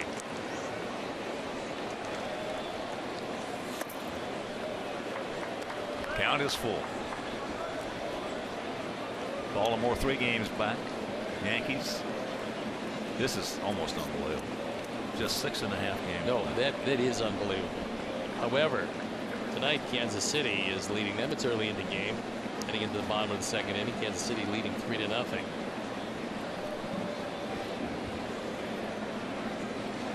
Kansas City has been red hot, and they're within a game of Detroit. That's fair ball. So we get the first 2 men aboard, then the double play and the ground out. And we're halfway home leading 2-1.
Bank now get access to over 45,000 fee-free ATMs nationwide.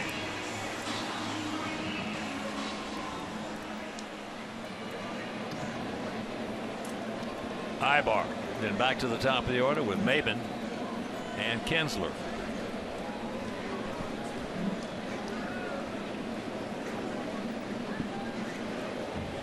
Ibar, a single. Takes first pitch strike.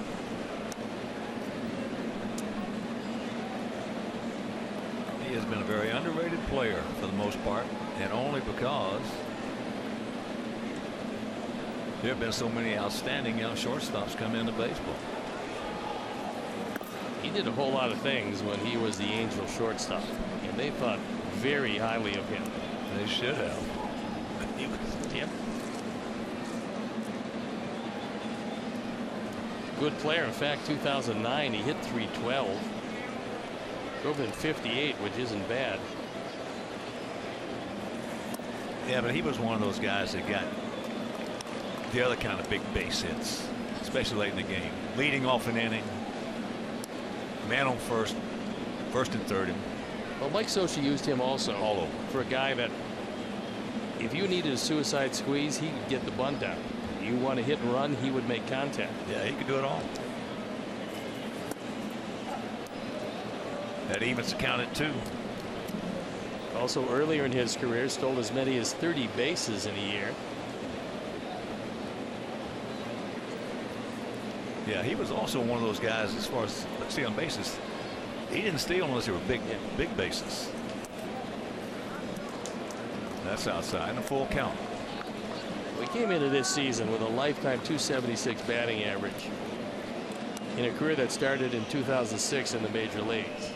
When you're doing that, you're getting the job done, especially with the glove he had.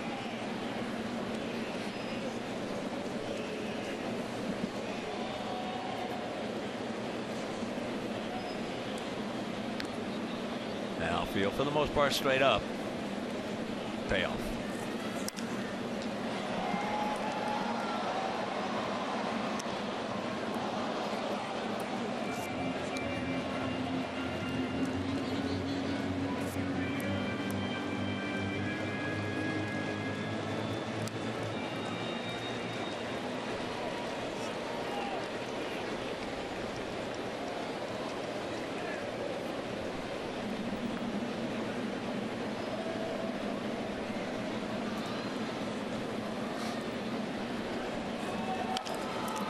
Knocks it down, picks it up, and throws him out.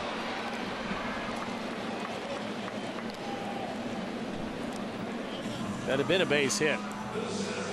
James Shields was able to make the play. So he hits it pretty hard. It's a one hopper. Able to locate it after knocking it down, and then nice idea before you move to the top of this order.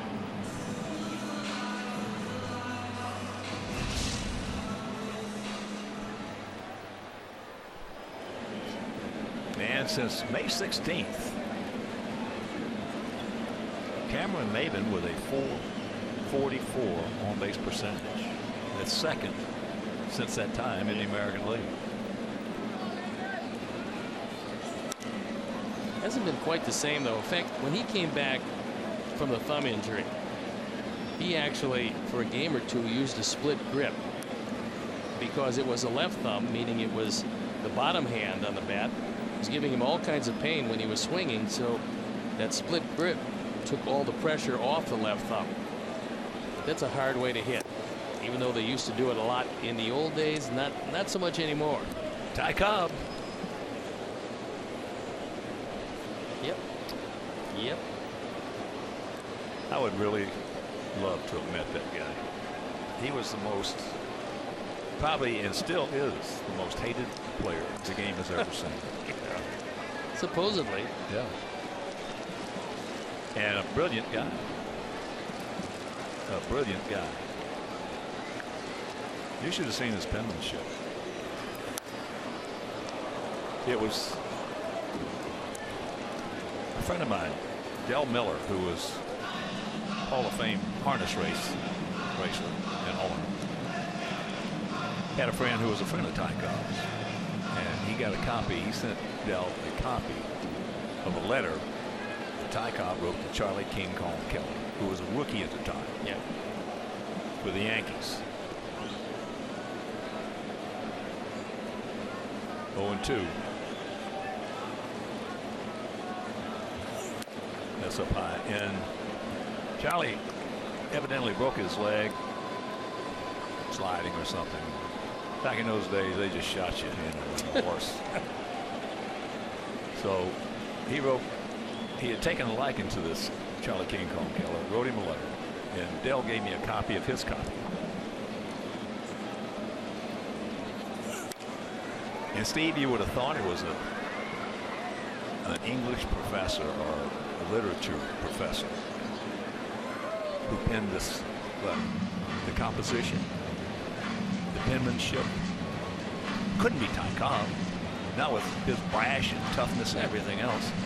And it was absolutely, and I have looked for that, I cannot find it. Explaining to Charlie how, don't worry about it, young man, you're going to be okay, you're going to come back, blah, blah, blah. And he did. He came back and had a heck of a career.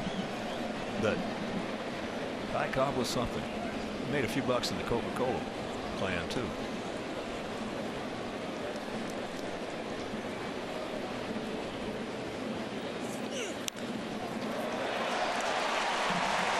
That was a pretty good piece of hitting. You better believe it. That was a good pitch. And I think James Shields is kind of surprised because he put it exactly where he wanted it, only to see Maben reach out and pull it into left field. That is a good curveball. Yep. But he created a little hang time for himself right there. They stay back. So that on base percentage just continues to go up, as here is Kinsler, who has hit the ball hard twice, once for a base hit and once a line shot into a 5-3 double play.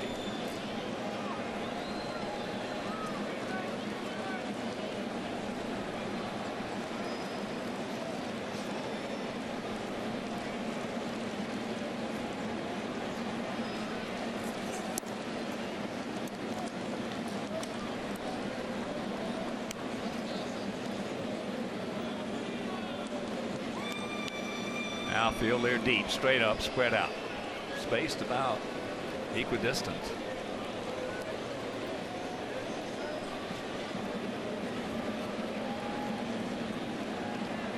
Decent lead by Maben.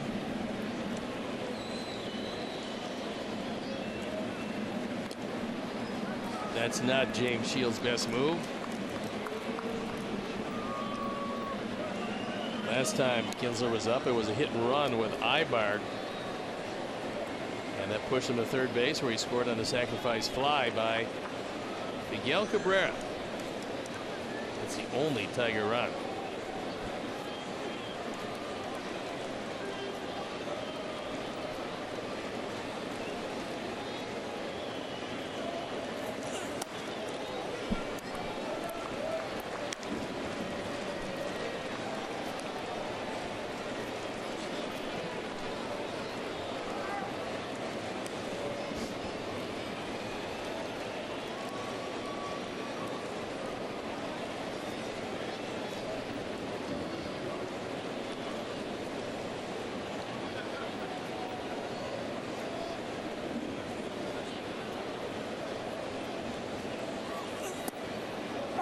Checks it up and takes a strike.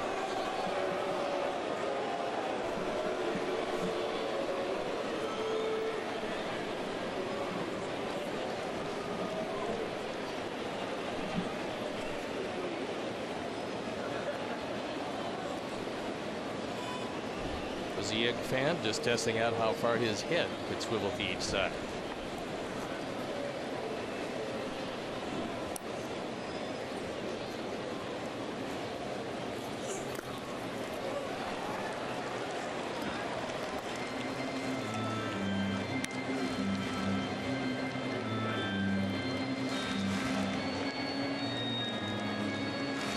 Kindler's only grounded into 13 double plays this year. It's not bad in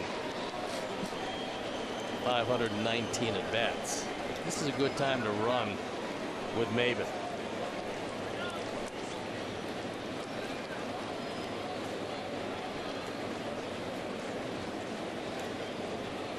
There he goes. All four anyway. Yep. So 1 out, 2 on. Maben got hurt sliding in, and it looks like that sore thumb. We talked about the sore left thumb, and it looked like he might have hurt it again.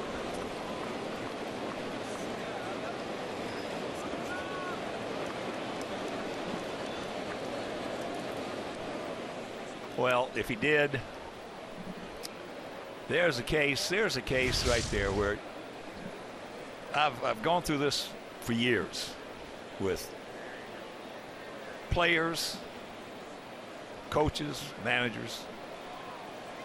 If he picks up the baseball, he knows it's going to be ball 4, so he doesn't have to slide hit first. That's true. I mean, you know, it's just ridiculous. Well, you have to pick it up because, you know, the play's alive. It's a 3-1 count. Sure. You got to see if there's contact. I mean, that's just bad. Yeah, he's going to leave the game, and this is a loss for the Tigers. And you know what the general consensus of the guys who are negative towards picking up the ball? It slows me up. A lot of great runners who used to pick up the baseball didn't slow them up much. Not too much. It's Tyler Collins coming out, and he's going to pinch run for him.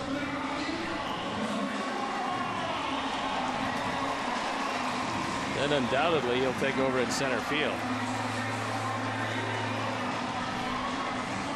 But here's the bad news. Miguel Cabrera has walked and has a sacrifice fly.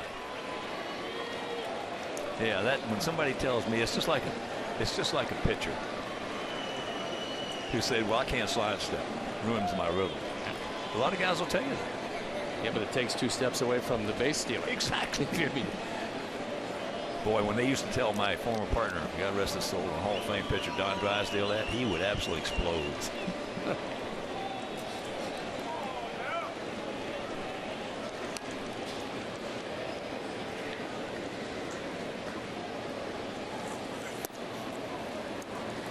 Ball 1. You got Victor on deck and JD in the hole. A formidable brace of hitters.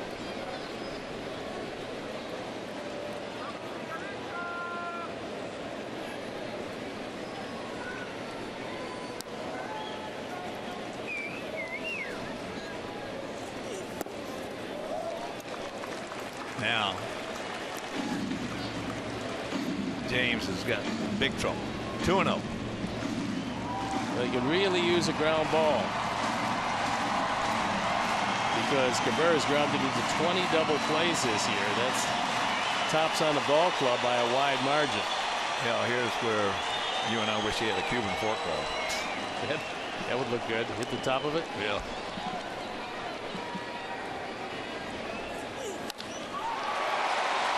That's into left field and caught by Melky. What a catch by Cabrera. Wow.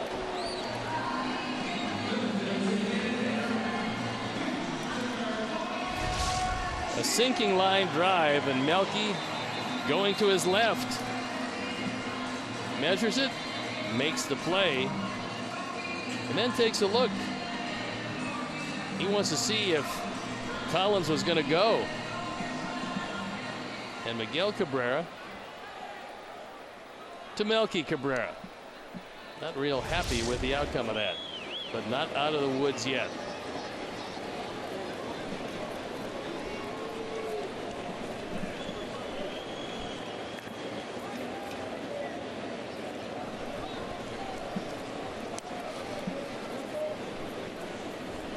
Victor, he's a tough customer. You see Melky there, and you pointed it out. You said he turned the glove away so that the ball wouldn't trickle out of the glove when he made contact. That's just a veteran move, which is right rotating it away from the contact. That's right. So it won't pop out when he hit the ground.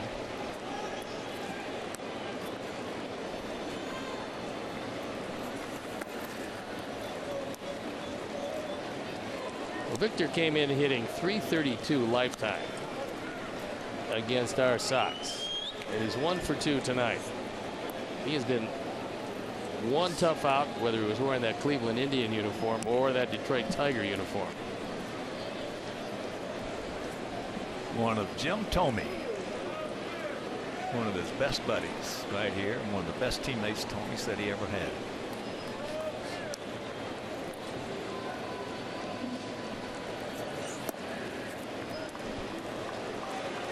Saw Jimmy at the Field of Greens golf outing we had in Harborside. Boy, he looks, knock on wood, he looks good. He looks absolutely terrific. He looks like he can just grab a bat and hit 40 more. No stress anymore. I'll tell you one thing about Jimmy. When you hit 600 home runs, you handle stress pretty well. It's true. Do you give him the 3-0 green light here? Are you kidding? You better believe that's it. a for sure, huh? You better believe it. Taking all the way for ball 4.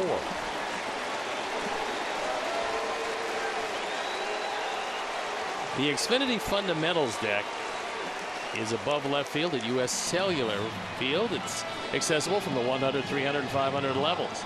Learn baseball from White Sox Training Academy coaches in the batting and pitching cages, base running areas, and be sure to check out the latest Xfinity technology, including the X1 platform. X1 by Xfinity will change the way you experience TV.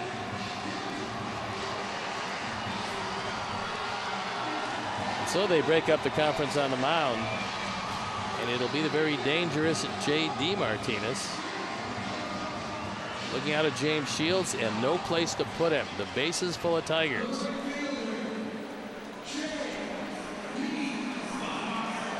Some more balls and strikes this inning, and pitch number 26 on the way. It's a good thing he was able to knock down that hard ground ball back to him off the bat of Ibar. But since then, a base hit and a couple of walks, as well as a fine play by Melky and left. That was absolutely beautiful. Nice little shift by Alex. JD got a change up last time up and ripped it into the left field corner for a double. Melky's actually moved a little closer to the left field line.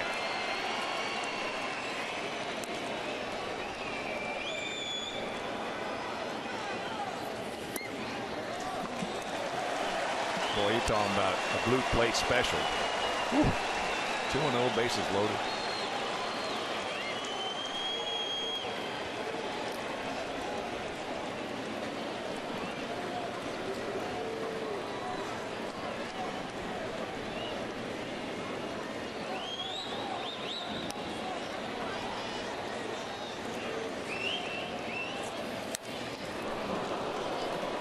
Well, he got that fastball he was looking for, but fortunately that one was on the outside corner. Martinez now 10 for 23 lifetime. All Shields.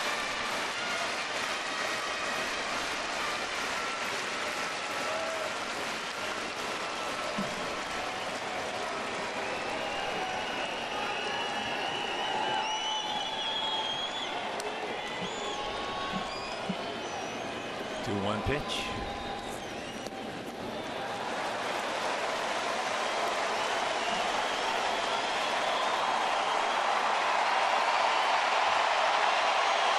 Just an Upton in the on deck circle.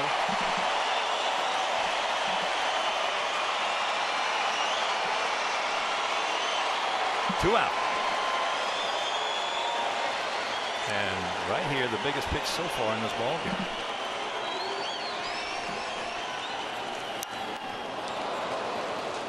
That time he got his fastball, and that was much more hittable than anything else, but you had to come to him. Otherwise, you walk him. He was all over. Yep. Thank goodness, just underneath it. Fouled it straight back.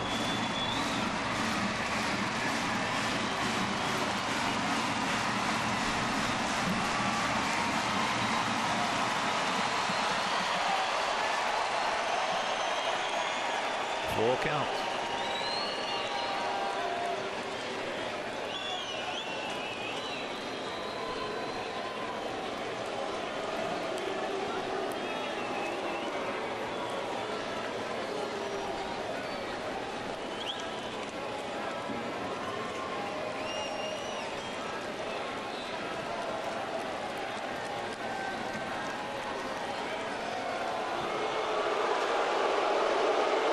If this is James, if this is a little gamesmanship right here, I love it. Now, if it's not, I can't stand it. Some pitchers will do that. Not many, but some will give you that gamesmanship to let you think a little bit more. But that's what you call that sense of control. Yep. Well, Matt Albers starts to loosen in the pen. James has a big pitch to make. He gone. Beautiful pitch by Shields, and he pitches out of it.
Two curveball, completely fooling J.D. Martinez. He went out of the strike zone on what would have been ball 4, but too close to take.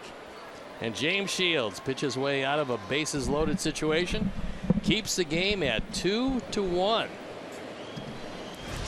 That little gamesmanship with that little hook on 3-2. That's one of your pitches there. Well, first of all, he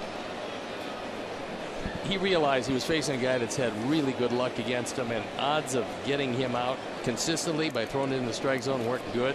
But he knew he'd be anxious, and a tantalizing hook just out of the zone got him. And those two fastballs that he fell back, he was all over. Well, I mean, he got his pitches. That was one of the at-bat where you got your pitches, you just didn't get it done. And Tyler Collins, who came on to pinch run when Cameron Maybin re-injured, it looks like his thumb, is playing center field.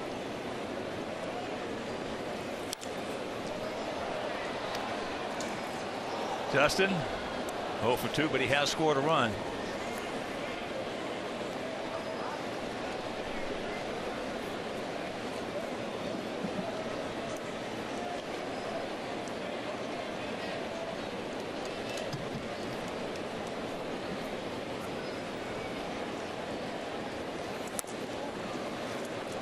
Tags it up.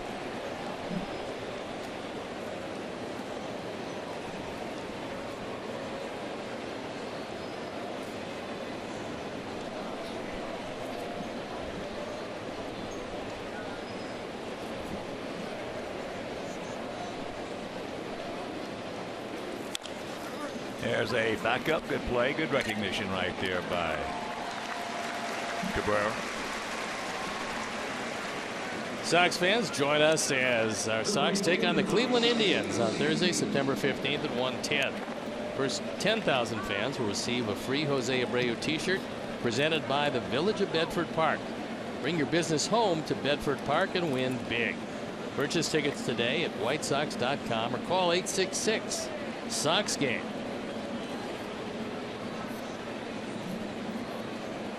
Here's Avi. Avi's 1 for 2 with a run scored.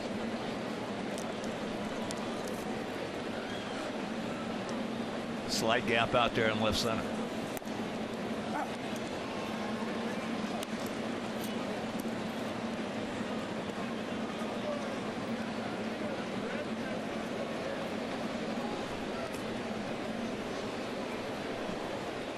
Tigers coming in just 4.5 games back after all the stuff they've been through.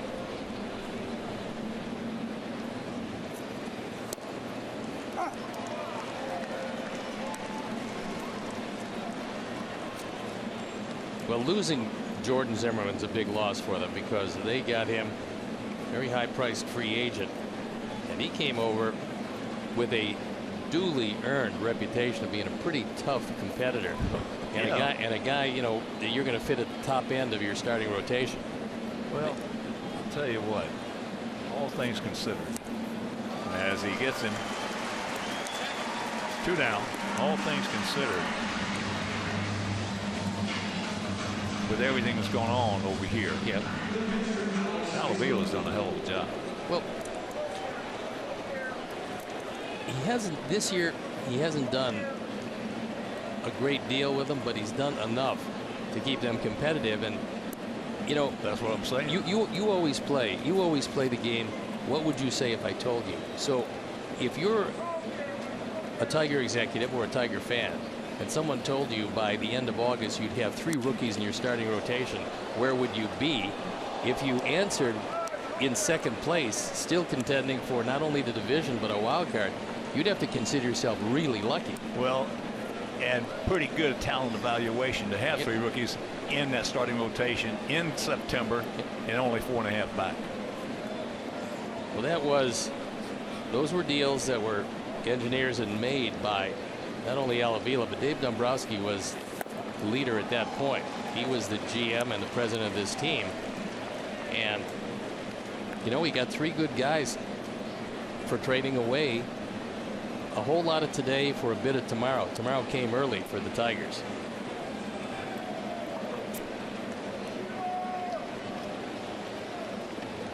Outfield straight up.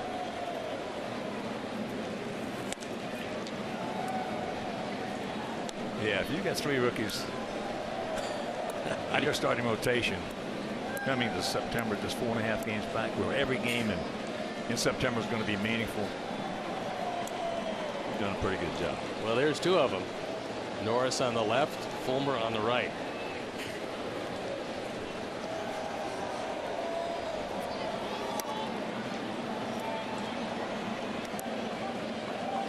That's just like in 05. How many times are you going to see a team win a world championship with 3 closers? I don't think you'll ever see it again. I'm shocked you saw it then.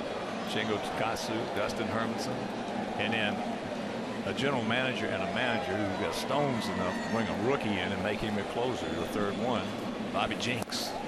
As he gets it. And we'll go to the bottom of the 6th, still leading 2-1.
Justin Upton leading off are the Tigers here in the bottom of the 6th inning. 2-7-1 for us, 1-5-0 for them. We have stranded 6. They have stranded 7. Upton has grounded to second, and he has grounded to third. Takes the curveball strike. Outfield straight up, spread out. First of 3 and first of 7 on this road trip. We have 2 more here, and then finish it off with 4 at Target Field in Minneapolis.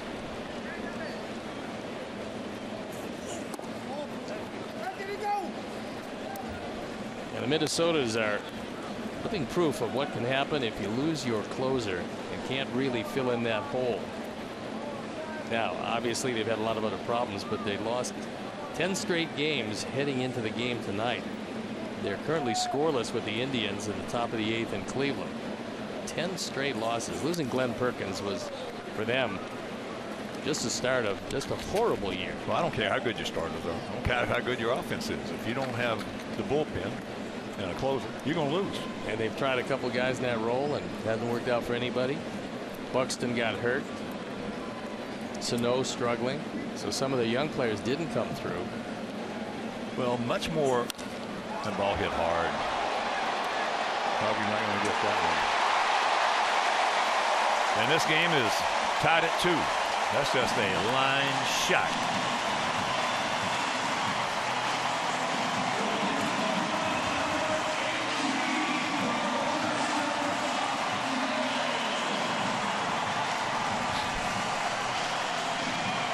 I'm kind of surprised that one stayed up long enough.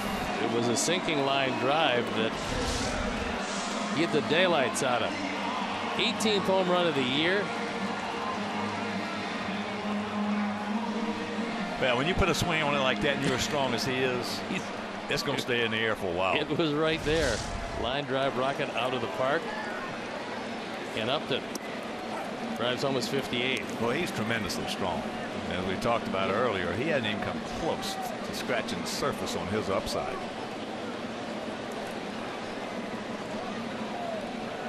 Talk to LaMacchia. 0 for 2 last time up. Abreu made a good play to get him and also save a run.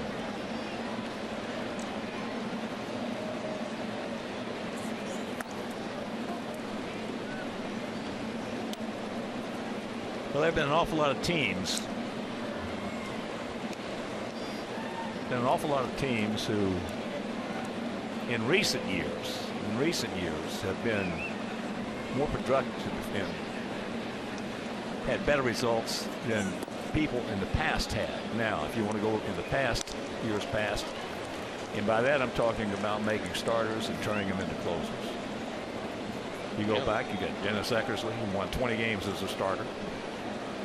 And he became one of the great closers in the history of the game. That's the reason he's in Cooperstown. His errors a strike. And Mariano Rivera came into the league as a starter.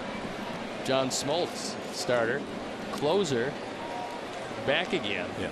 I mean, you know, yeah, it's happened a lot. Look at Britton in Baltimore this year. Well, that's a magnificent story because he was an adequate at best starter. Yeah. Gained 4 miles an hour and the ball now sinks 6 to 8 inches. Almost impossible to hit. Yeah, a lot of guys have found a lot of success. Look at Wade Davis. Well, Kansas City did a better job than most at taking guys. And Wade Davis was a .500 starter. I mean, he was pretty good. But became overwhelming as a closer. There you go. 1 out.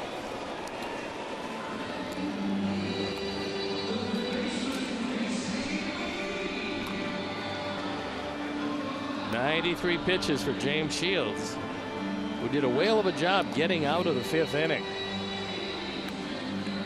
but has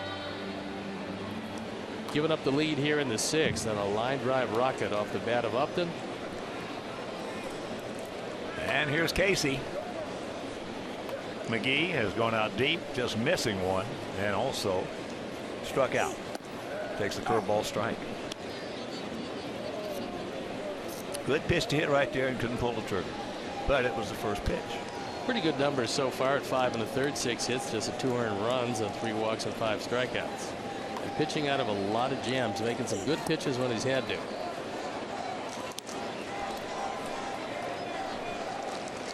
Albers was up earlier, and now Dan Jennings starting to loosen up.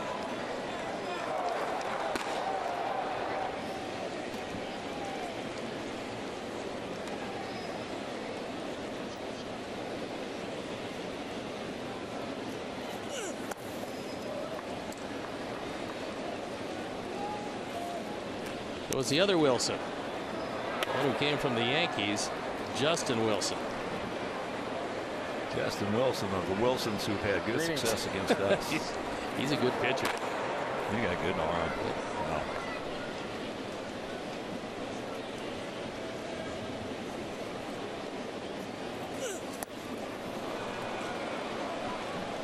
Two down.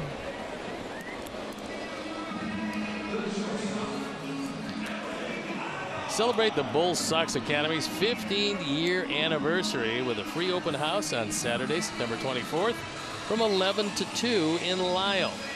Participate in the skills competition, watch the mascot home run derby, take a photo with the World Series trophy, and more. Visit bullsoxacademy.com for more information. Ibar is 1 for 2.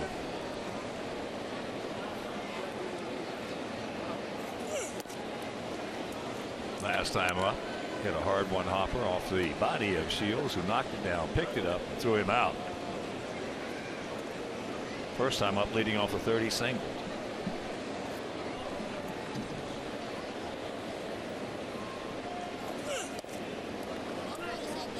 Two and 0.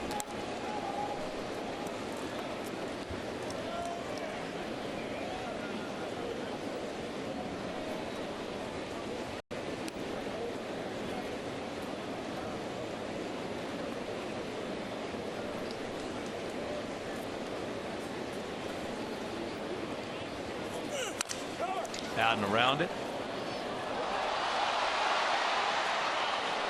And they get him. Shields not giving up on the play, stayed with it. But the home run by Upton will go to the 7th, tied at 2.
With the White Sox checking, an official White Sox debit card, only available at your local Wintrust Community Bank. Go to wintrust.com/White Sox to learn more. Wintrust Community Bank, member FDIC.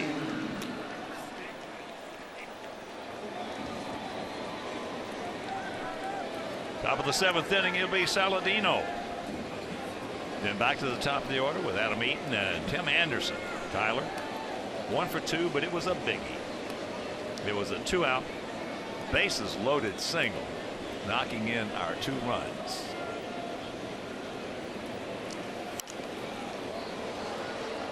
A little tardy on that one. With a 2-0 count, he got an inside fastball.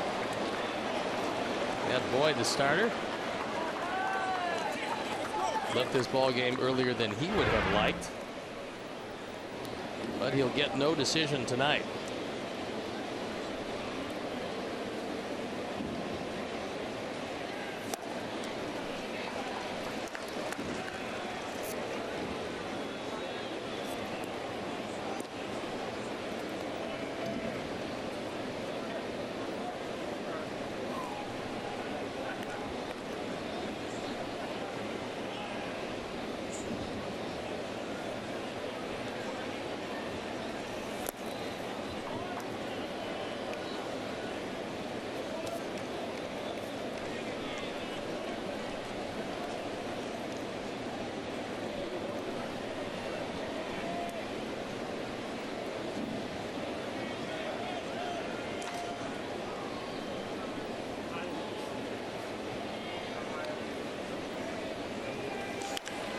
Fly ball hit high and deep in the left center field. Stretch.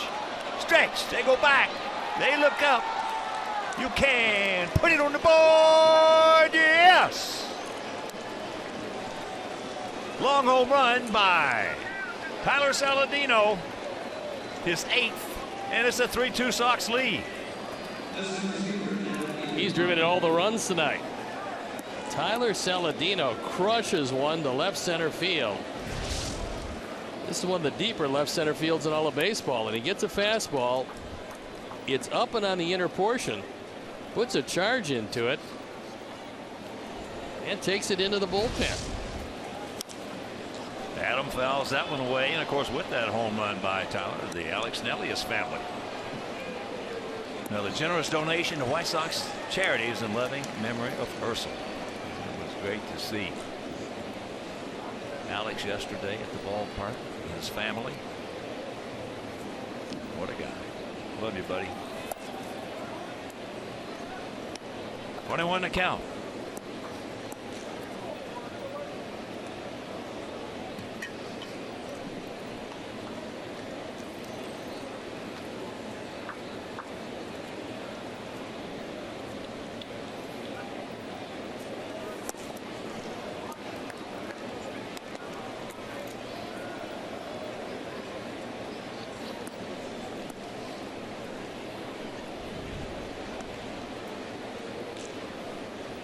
Two balls and a strike.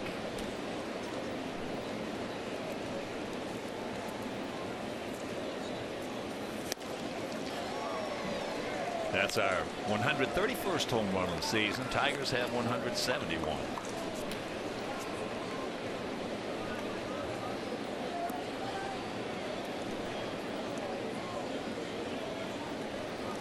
And Tyler, for a guy that does not get consistent play, doing quite a job this year. He's strong. Well, it's not a surprise to you. It's not a surprise to me. It's not a surprise to the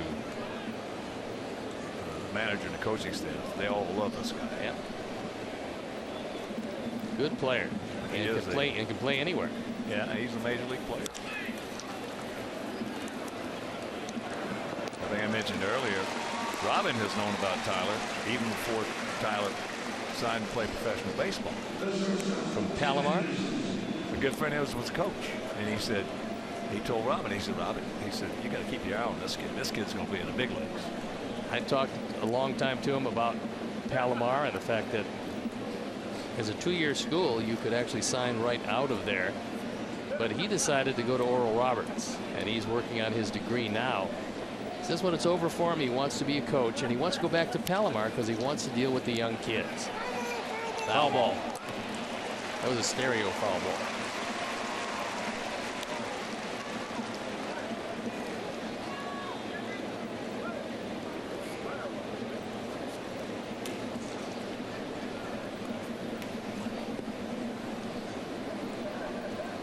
Tommy Canely has joined Dan Jennings.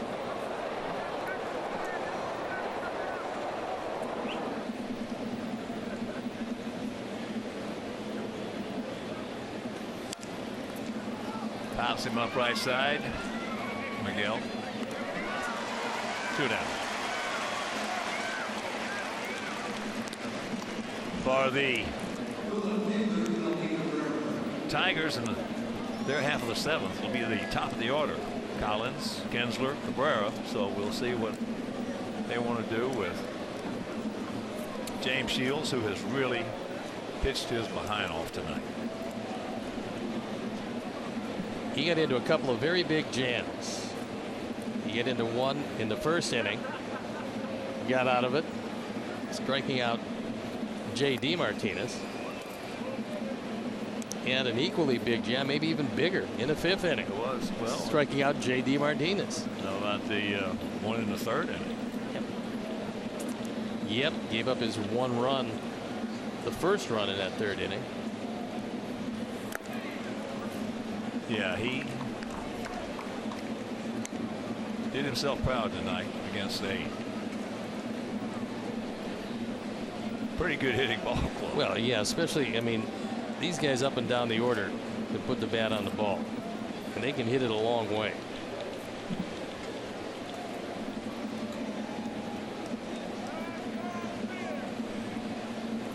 (2-0). 3-0. Malky 1 for 2. Single in the first, soft single. He also walked in the 5th.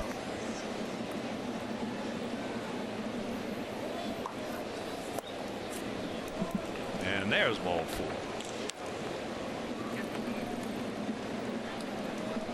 White Sox fans, don't let aches and pains keep you from doing the things you love to do. Schedule an appointment at any of our 340 facilities by visiting Athletico.com appointments. Athletico, the official physical therapy provider of the Chicago White Sox. Athletico, better for everybody.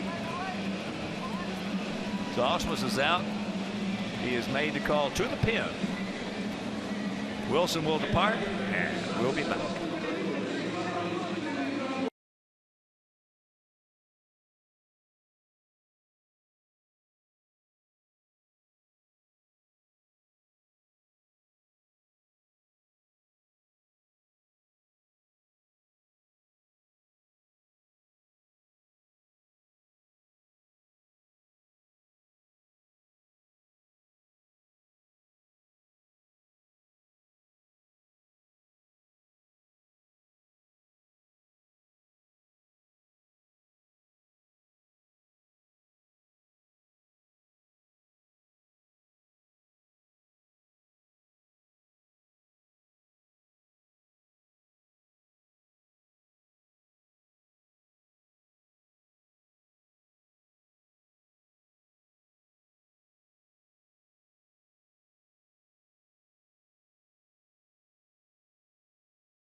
Comes on for the 55th time. 3-4 record, 4.25 ERA. Opponent's hitting .260. Those are really higher numbers than he's shown in his stints against our ball club, but he's walked only 10 while fanning 57.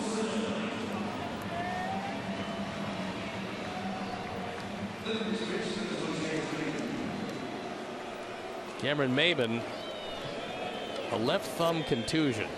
They took x-rays. There's nothing wrong with it, so he is listed as day to day.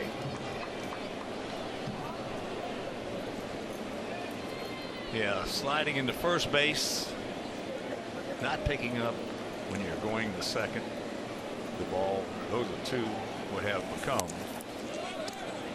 in my opinion, absolute inexcusable mistakes. I just think overall we haven't been, as an industry, teaching as much base running, or if we're teaching it, we're not absorbing it as much, because we've seen some bad base running all around baseball For a long time. Yeah, for a long time. 1-1 to count.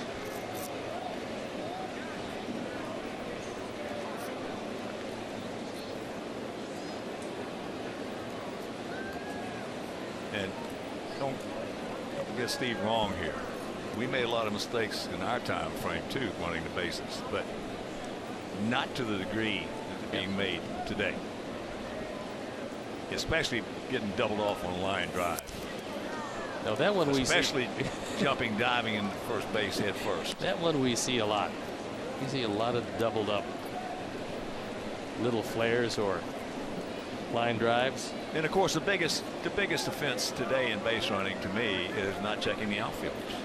That happens all the time. We've only got one guy in our club. Let's check the outfielders. Tyler Saladino.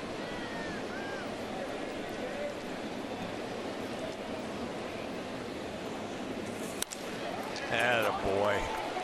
just getting ready to say, you won't see that happen very often unless it's a closer.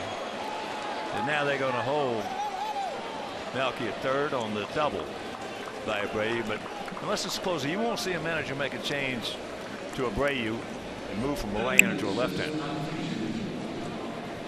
No, an unusual move and a double down the line. Looked for a minute like Melky might be able to score, but Martinez got to the ball fairly quickly after it hit the sidewall. This one taken over the head of Miguel Cabrera.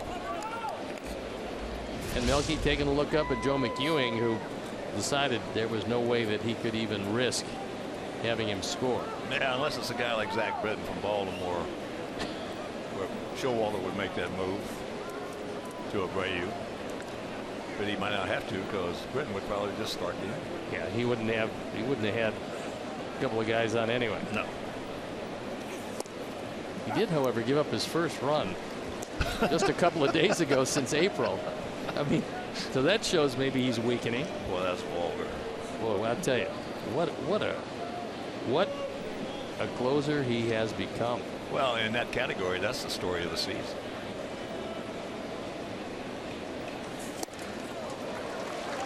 We need you right here, Todd. Come on, buddy. 0-2 the count. Ducks on the pond, 2 out.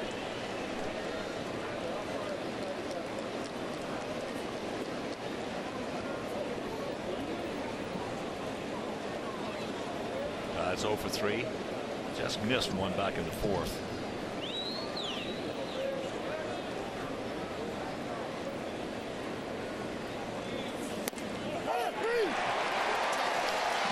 I didn't like it, but it looked like it had the zone. Meanwhile, 7th inning stretch. We lead it 3-2.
Board and schedule.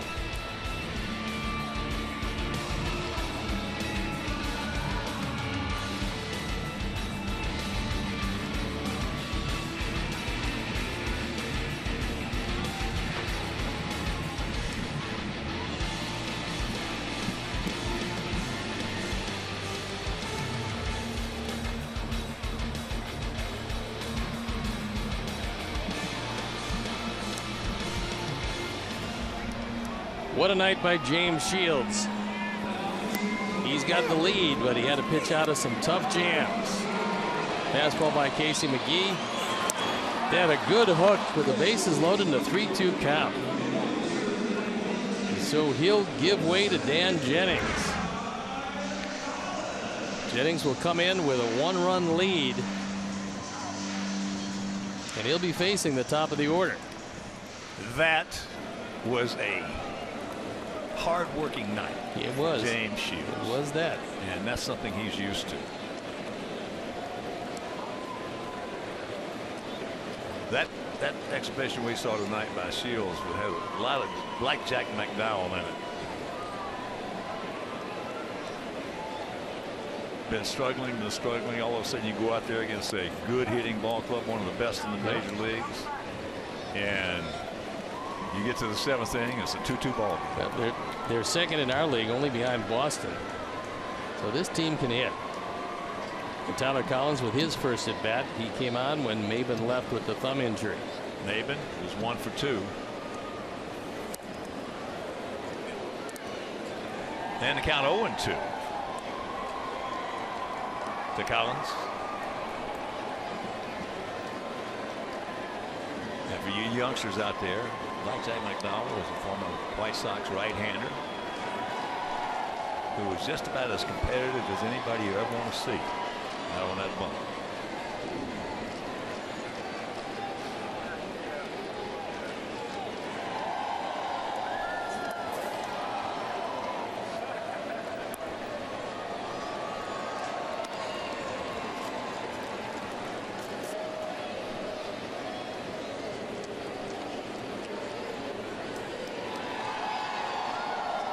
Outfield slightly to the left.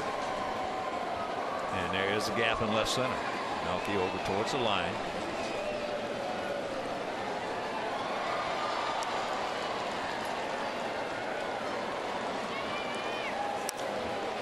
And that's going foul.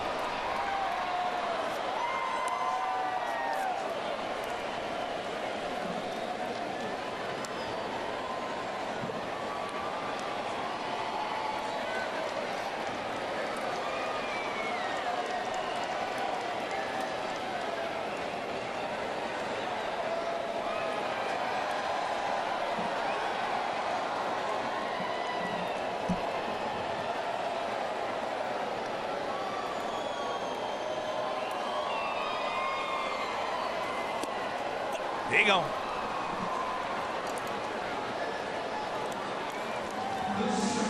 It's the last week to enter and win a new White Sox themed Mazda CX-3. Buy a raffle ticket today and be entered to win the autographed memorabilia. Thank you for our friends at C.J. Wilson Mazda for their support of the Sox Car Raffle. Visit whitesox.com/SoxCar for more details. So that's going to be it for Dan Jennings, who came on to face just one hitter. He got him, and he'll give way to Tommy Canley. So as he comes running in, we'll go trotting out and be back after these messages.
He's on for the 18th time. ERA 3.78.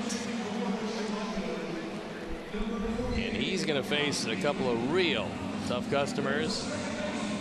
Kinsler, Cabrera. If he doesn't get both of them, he's got to face Victor Martinez.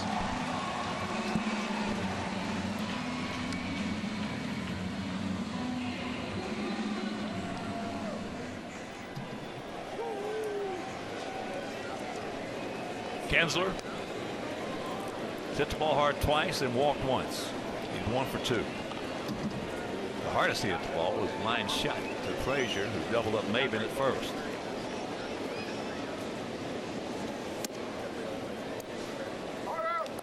Kinsler is the kind of hitter that facing a young pitcher. If that young pitcher, if he doesn't think that he can get a breaking ball, if Ian doesn't think he can get a breaking ball over, Canley's in trouble. Well, he can hit anybody's fastball. And for Tommy, you just got to keep it in the zone.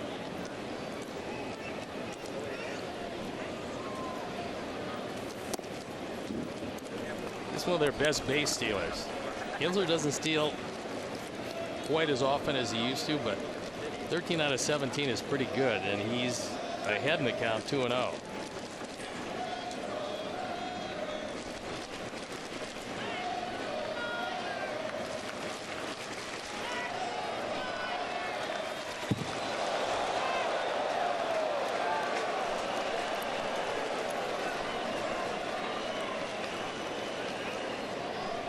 Alex going out there now to settle him down. To what?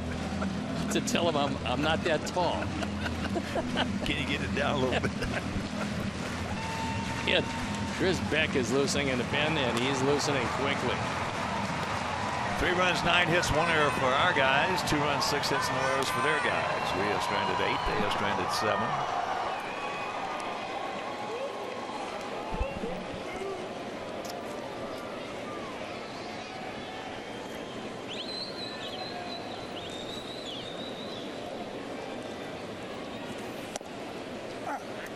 There's 1. He throws that same pitch again. The ball's going to get hit very, very hard.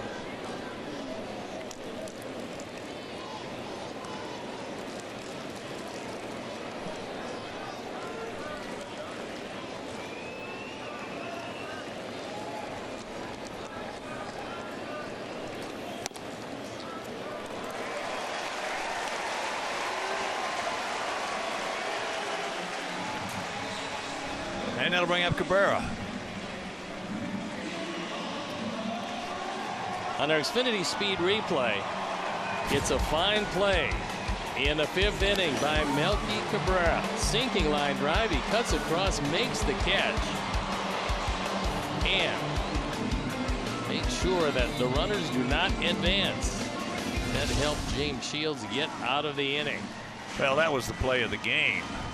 Yeah, I mean, and that was one of the best catches that you want to see a left fielder make on that sinking line drive. Well, Don Cooper, twofold purpose. One, talk to Canley about probably following through, and 2, let Beck get loosened up in the bullpen because he just got up.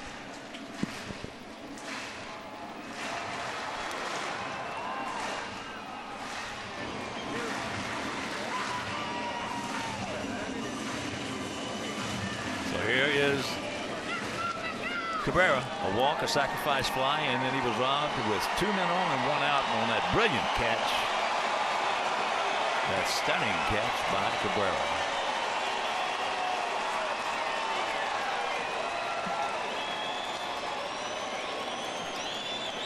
Kinsler 13 for 17 in stolen bases. But with nobody out, they're going to make Canley go through some process. He's got a tough man to process with at the plate. Oh boy. As we talked about, it doesn't make a difference how good the starters are. The bullpen's got to get the job done.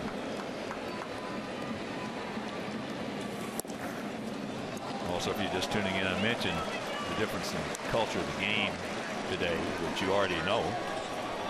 But 50 years ago today, 50 years ago today, Denny McLain picked up his 16th victory. He threw 229 pitches. Well, he went through in the bullpen after that just to make sure he was loose. Hey, you've seen it happen, and I have too. That's a lot of pitches. Yeah. Ooh. He got his fastball right down the middle and fouled it back, and he got a little unhappy with himself because he got the perfect pitch to hit. He was ready to hit it. Fortunately, fouled it back.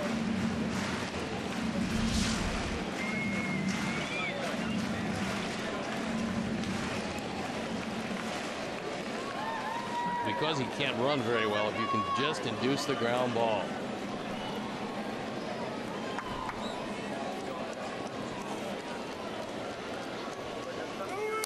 It's going to be hard to induce the ground ball with a four-seam fastball. Yep.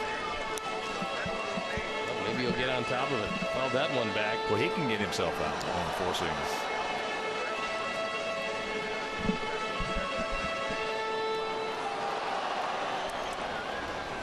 Justin Upton. Fine shot, home run his last time up.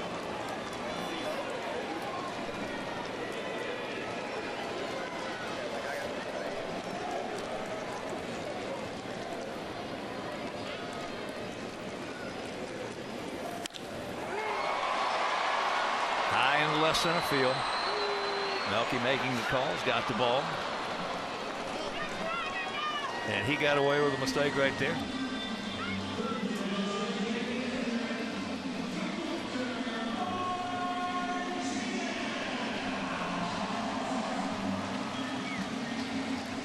And here comes Robin. He wants the bullpen. He wants Chris Beck.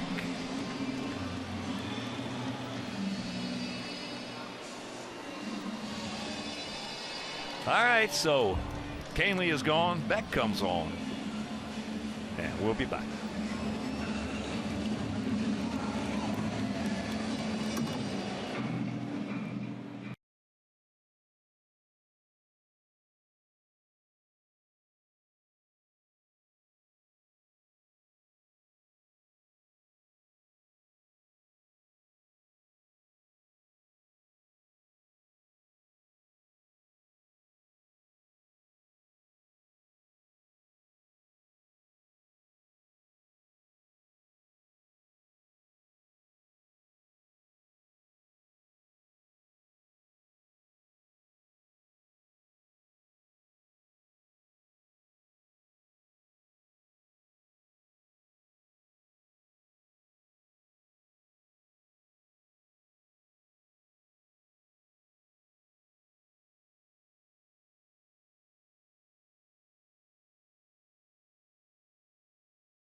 HD on over 400 supported devices. That includes a free subscription to At Bat Premium, the #1 app for live baseball. Blackout and other restrictions apply. Visit MLB.tv for details. So, Chris Beck comes into the ball game on for the 12th time. He's 1-0, 6-point ERA, 8 strikeouts, 8 walks in 12 innings, and he's looking in at Victor Martinez. He's got Kinsler at first base, and you've got to watch him.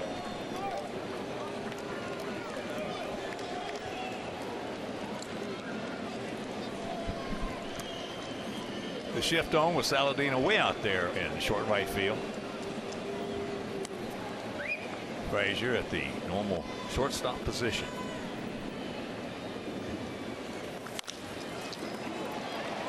That shift makes it a little easier play. So Chris, 1 pitch, 1 out. Good job, buddy. And we're into the 8th, still leading 3-2.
They have out-hit the Tigers 9-6 and made the only error of the game. Big night for Tyler Saladino. Solo homer, all 3 driven in. And James Shields, a pitcher record, threw very well tonight, getting out of some tough jams. Get the Honda you love at the Honda Summer Clearance Event. Now at your Honda dealer.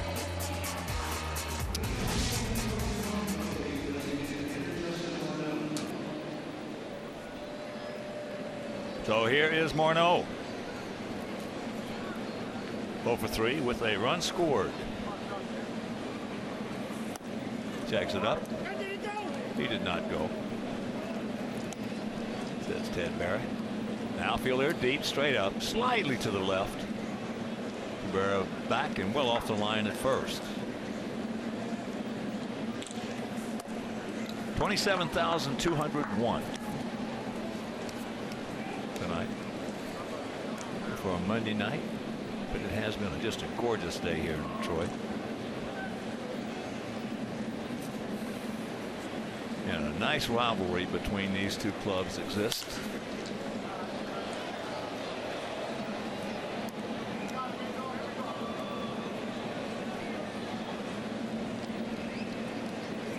Some of the rivalries around baseball have diminished a little bit with interleague play, not playing. Is that ball into left field? Upton, he's there. Makes the catch. But that's one of the 3 things about baseball that are precious. 3 things that make it great players, first of all. Tradition, it's a generational game, and rivalries. Don't you believe also that, I mean, with the exception of like the Red Sox, the Yankees, Dodgers, Giants, but there was a great rivalry between the Sox and Minnesota. But if the teams aren't that good for any prolonged periods, all of a sudden that rivalry kind of dissolves. Well, that's why you're getting, because you know you got 30 teams in the interleague play, so that diminishes a little bit. Now you still are always going to have Sox and the Tigers are going to have a rivalry, and of course one of the great rivalries in all the sports, Sox and the Cubs. That's always going to be there.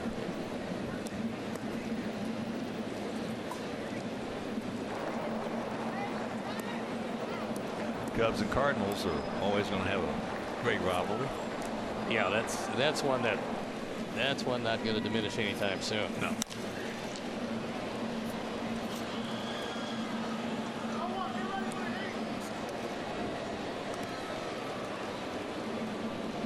One and 2 the count.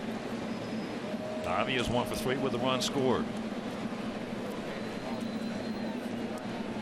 But they're going to have to do something about scheduling. I mean, they really are.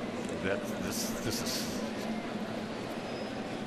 scheduling is going to have to protect those rivalries we just touched on.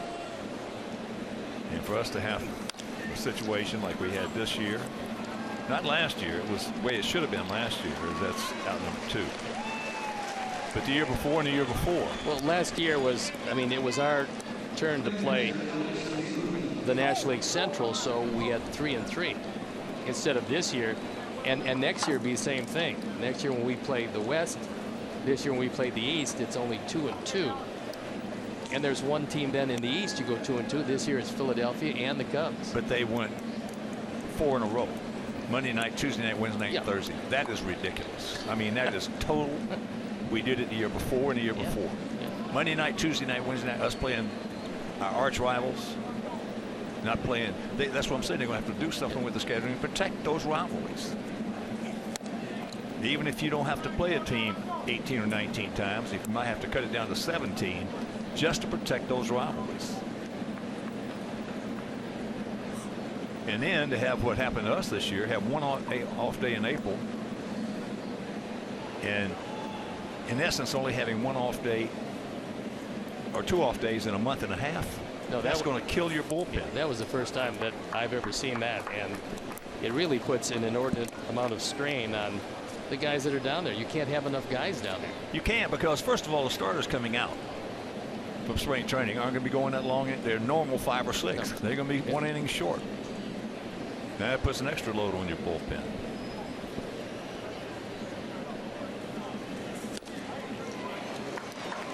Another thing I think was it was the first time I've ever seen it too. One off day in April. But another thing was I've never seen a team that had the best bullpen in 1 month and the worst bullpen the next month in Major League Baseball. With no injuries.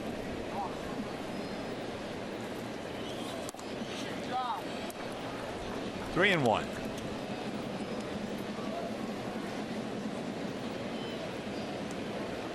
Gap out there in right center. Game 2 tomorrow night. Anthony Granado against Daniel Norris. And the finale on Wednesday, Chris Sale against Justin Verlander. Both those games will be over Comcast Sportsnet.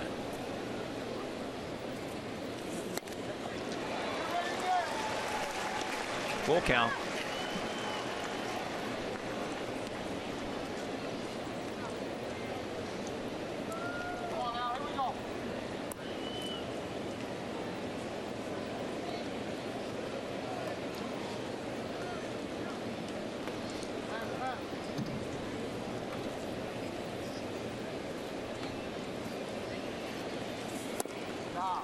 And there's ball 4.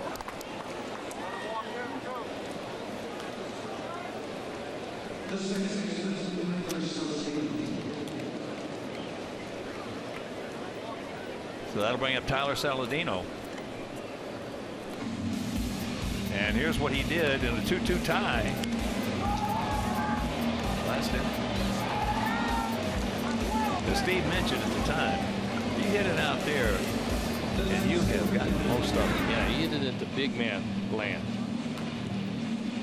Now they're going to break it up. Rich Doobie has come out to talk with Wilson about what they want to do with Saladino, because whatever they have done has not worked out well as Shane Green starts to throw in the pen.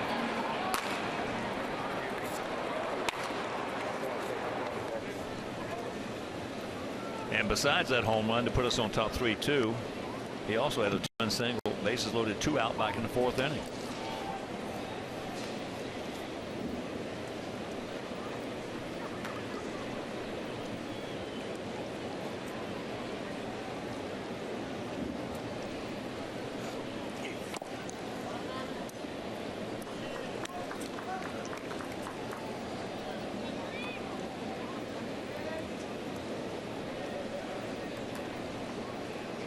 Big gap out there in left center if he can find it. But not big enough for Alex at first. No, you mean to score on a double? Yeah, it's got to be real big. It's got to be a big gap. Real big with a fence way out there.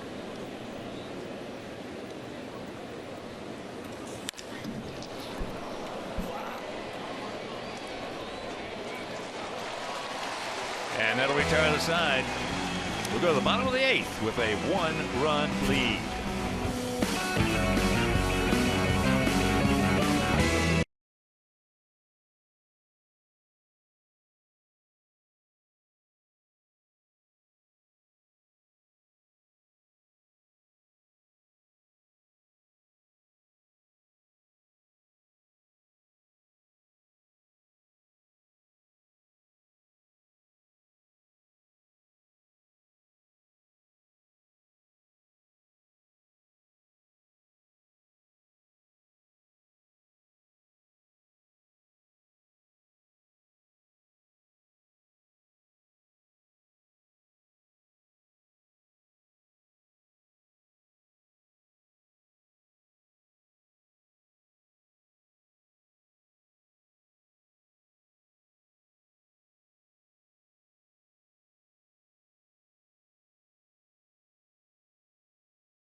is the pitcher of record. He went 6 innings, gave up 2 earned runs on 6 hits. Manning 6, walking 3.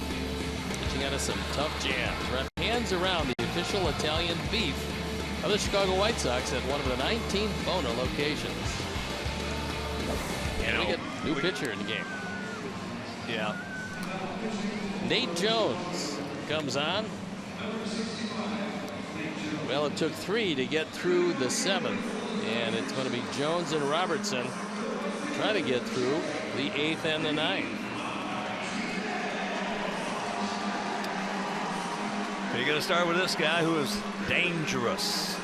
JD. He's 1 for 3, a double back in the 4th inning. That was leading off, and he did not score. James Shields just cinched it up, hunkered down.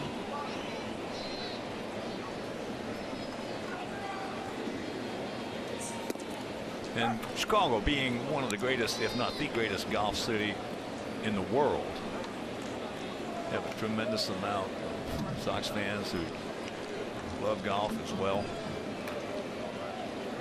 And if you're just tuning in, what James Shields did tonight would be tantamount to a golfer going out, hitting 5 greens and shooting 72.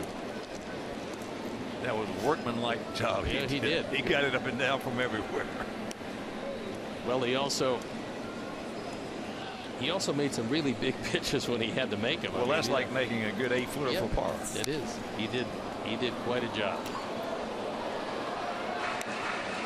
If you're only going to hit 5 greens, you're going to shoot 72. You're going to make some 5- and 8-footers for pars.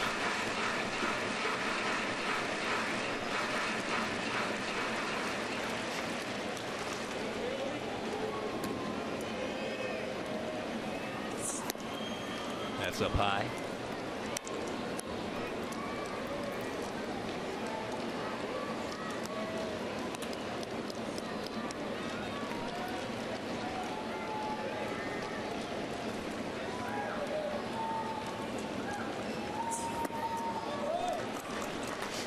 And a full count.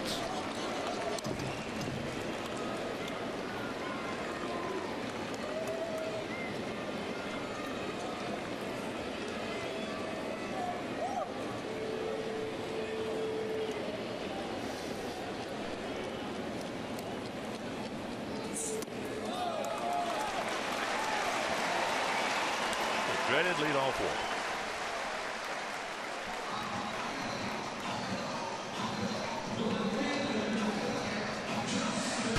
Four drive of the game came leading off the 6th inning, and Justin Upton got a hold of what appeared to be a cutter. Line drive out of the ballpark. At the time, tied it at 2. Sox have scored to make it a 1-run game, with that lead in jeopardy with the leadoff walk.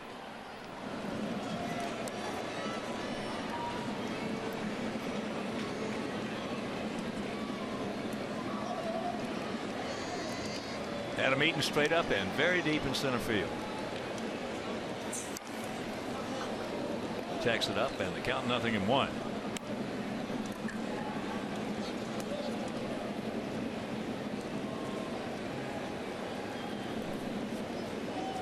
Boy, they got a doozy going on in Cleveland.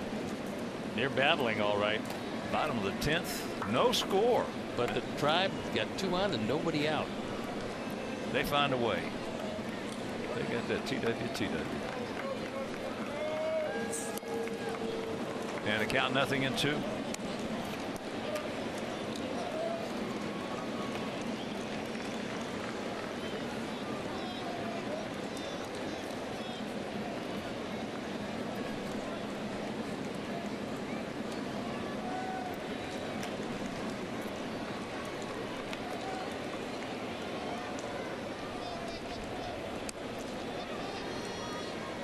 Shortly. He gone. He knew it. 1 out. Well, 98 on the outside corner going to get a few people, especially when you know that the guy you're facing has got a great slider. He just got a fastball in a perfect spot. Those are at-bats that you hate, but you got to learn how to accept them. Because you're going to go to that plate a lot of times when that guy on that mound is going to be better than you are. Well, that time, I mean, you're just not going to hit that pitch. It's easier said than done to accept it. Saltalamacchia.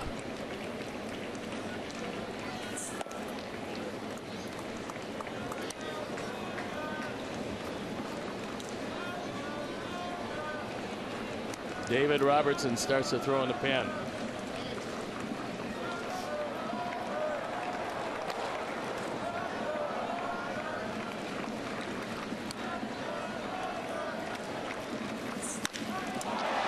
That ball high and deep.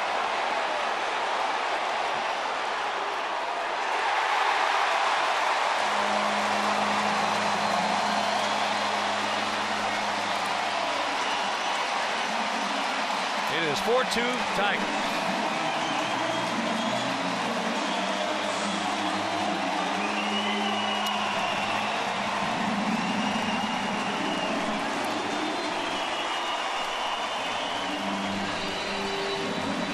Check that 4-3 Tigers.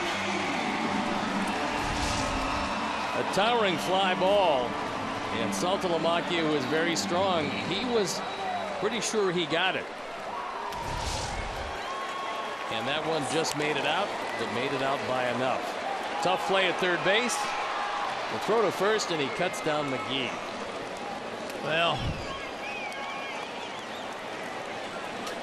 that leadoff walk will get you in a lot of trouble. Well, you know, as a premier setup man or a closer, this leadoff walk is something you can't afford. And Saltalamacchia, who came in hitting 191, hadn't had the ball out of the infield, finally got one to his liking and rode it out. The dreaded leadoff walk.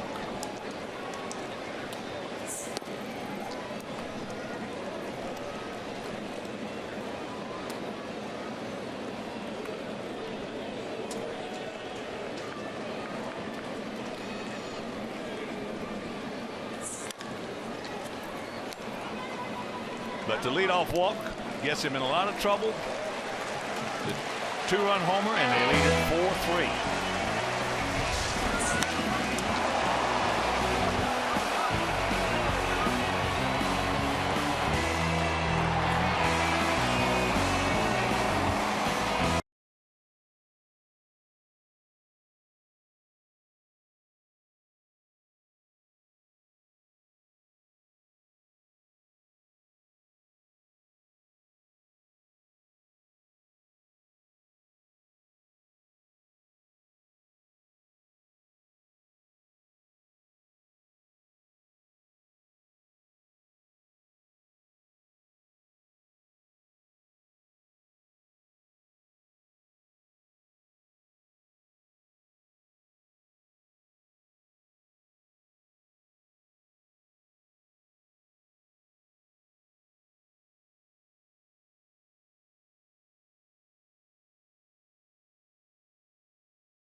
Might not have the fastball that he once had, but Francisco Rodriguez still pretty good. On for the 50th time. He's been successful 36 of 39 opportunities, looking for save number 37. Opponent's batting average at 224. He's always had a good curveball. He's got a great changeup. These days, that's his best pitch. All right, let's go get him. It's a 4-3 Tiger lead. Top of the order for us: Eaton, Anderson, and Cabrera. At one time, Rodriguez, if you're talking about a fastball curveball combo, had as good a combo as any reliever you will ever see. Yeah, in those days when he came up with the Angels, he was really difficult to deal with.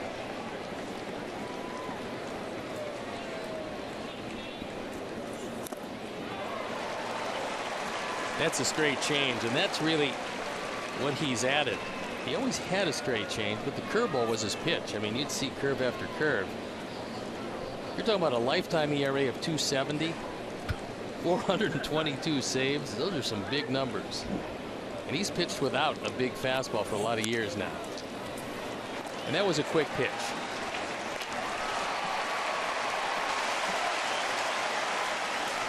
And this is what a veteran will do. He had 2 slow windups on the first couple of pitches.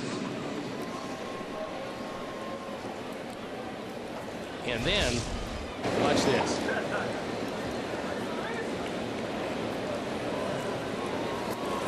Quick pitch to him. And he got the out. There's nothing wrong with that. Nope. With nobody on, you can do whatever you want. Tim cannot get it. He's 2 for 4 tonight. Yeah, you just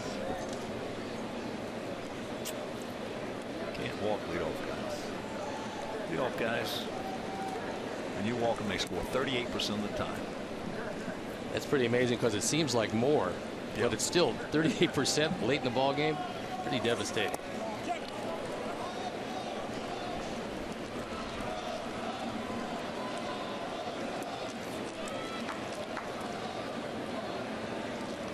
But Frankie walks this guy.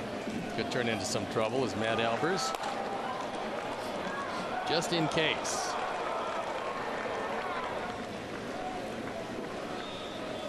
.20 pitch.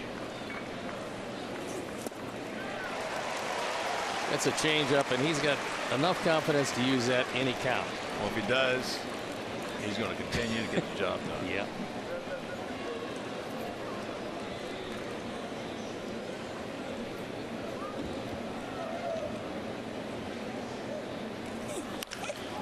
That ball is hit hard. Stay in the air. Dadgummit. That was a humpback line drive out there. He unfortunately got over the top of that, and instead of the Upton carry, that one just sunk right to Upton. So 2 down.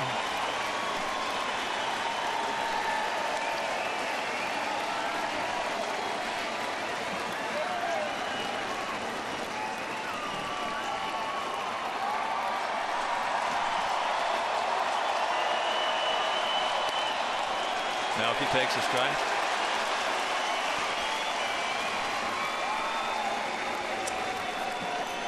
Melky 6 for 15 against Rodriguez.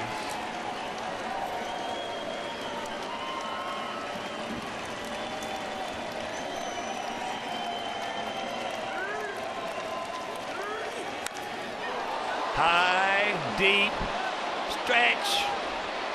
No. He just missed it. And this ball game is over. That's a shame. That's really a shame. James Shields pitched very well, don't he? Well, he didn't. Unfortunately, he doesn't get the win. It doesn't diminish his efforts because it was a great effort. And a leadoff walk and a home run from a guy hitting 190 winds up doing you in for the Tigers. A huge win. For our Sox, a very disappointing loss. That is a big, big disappointing loss for our guys, and we'll be back.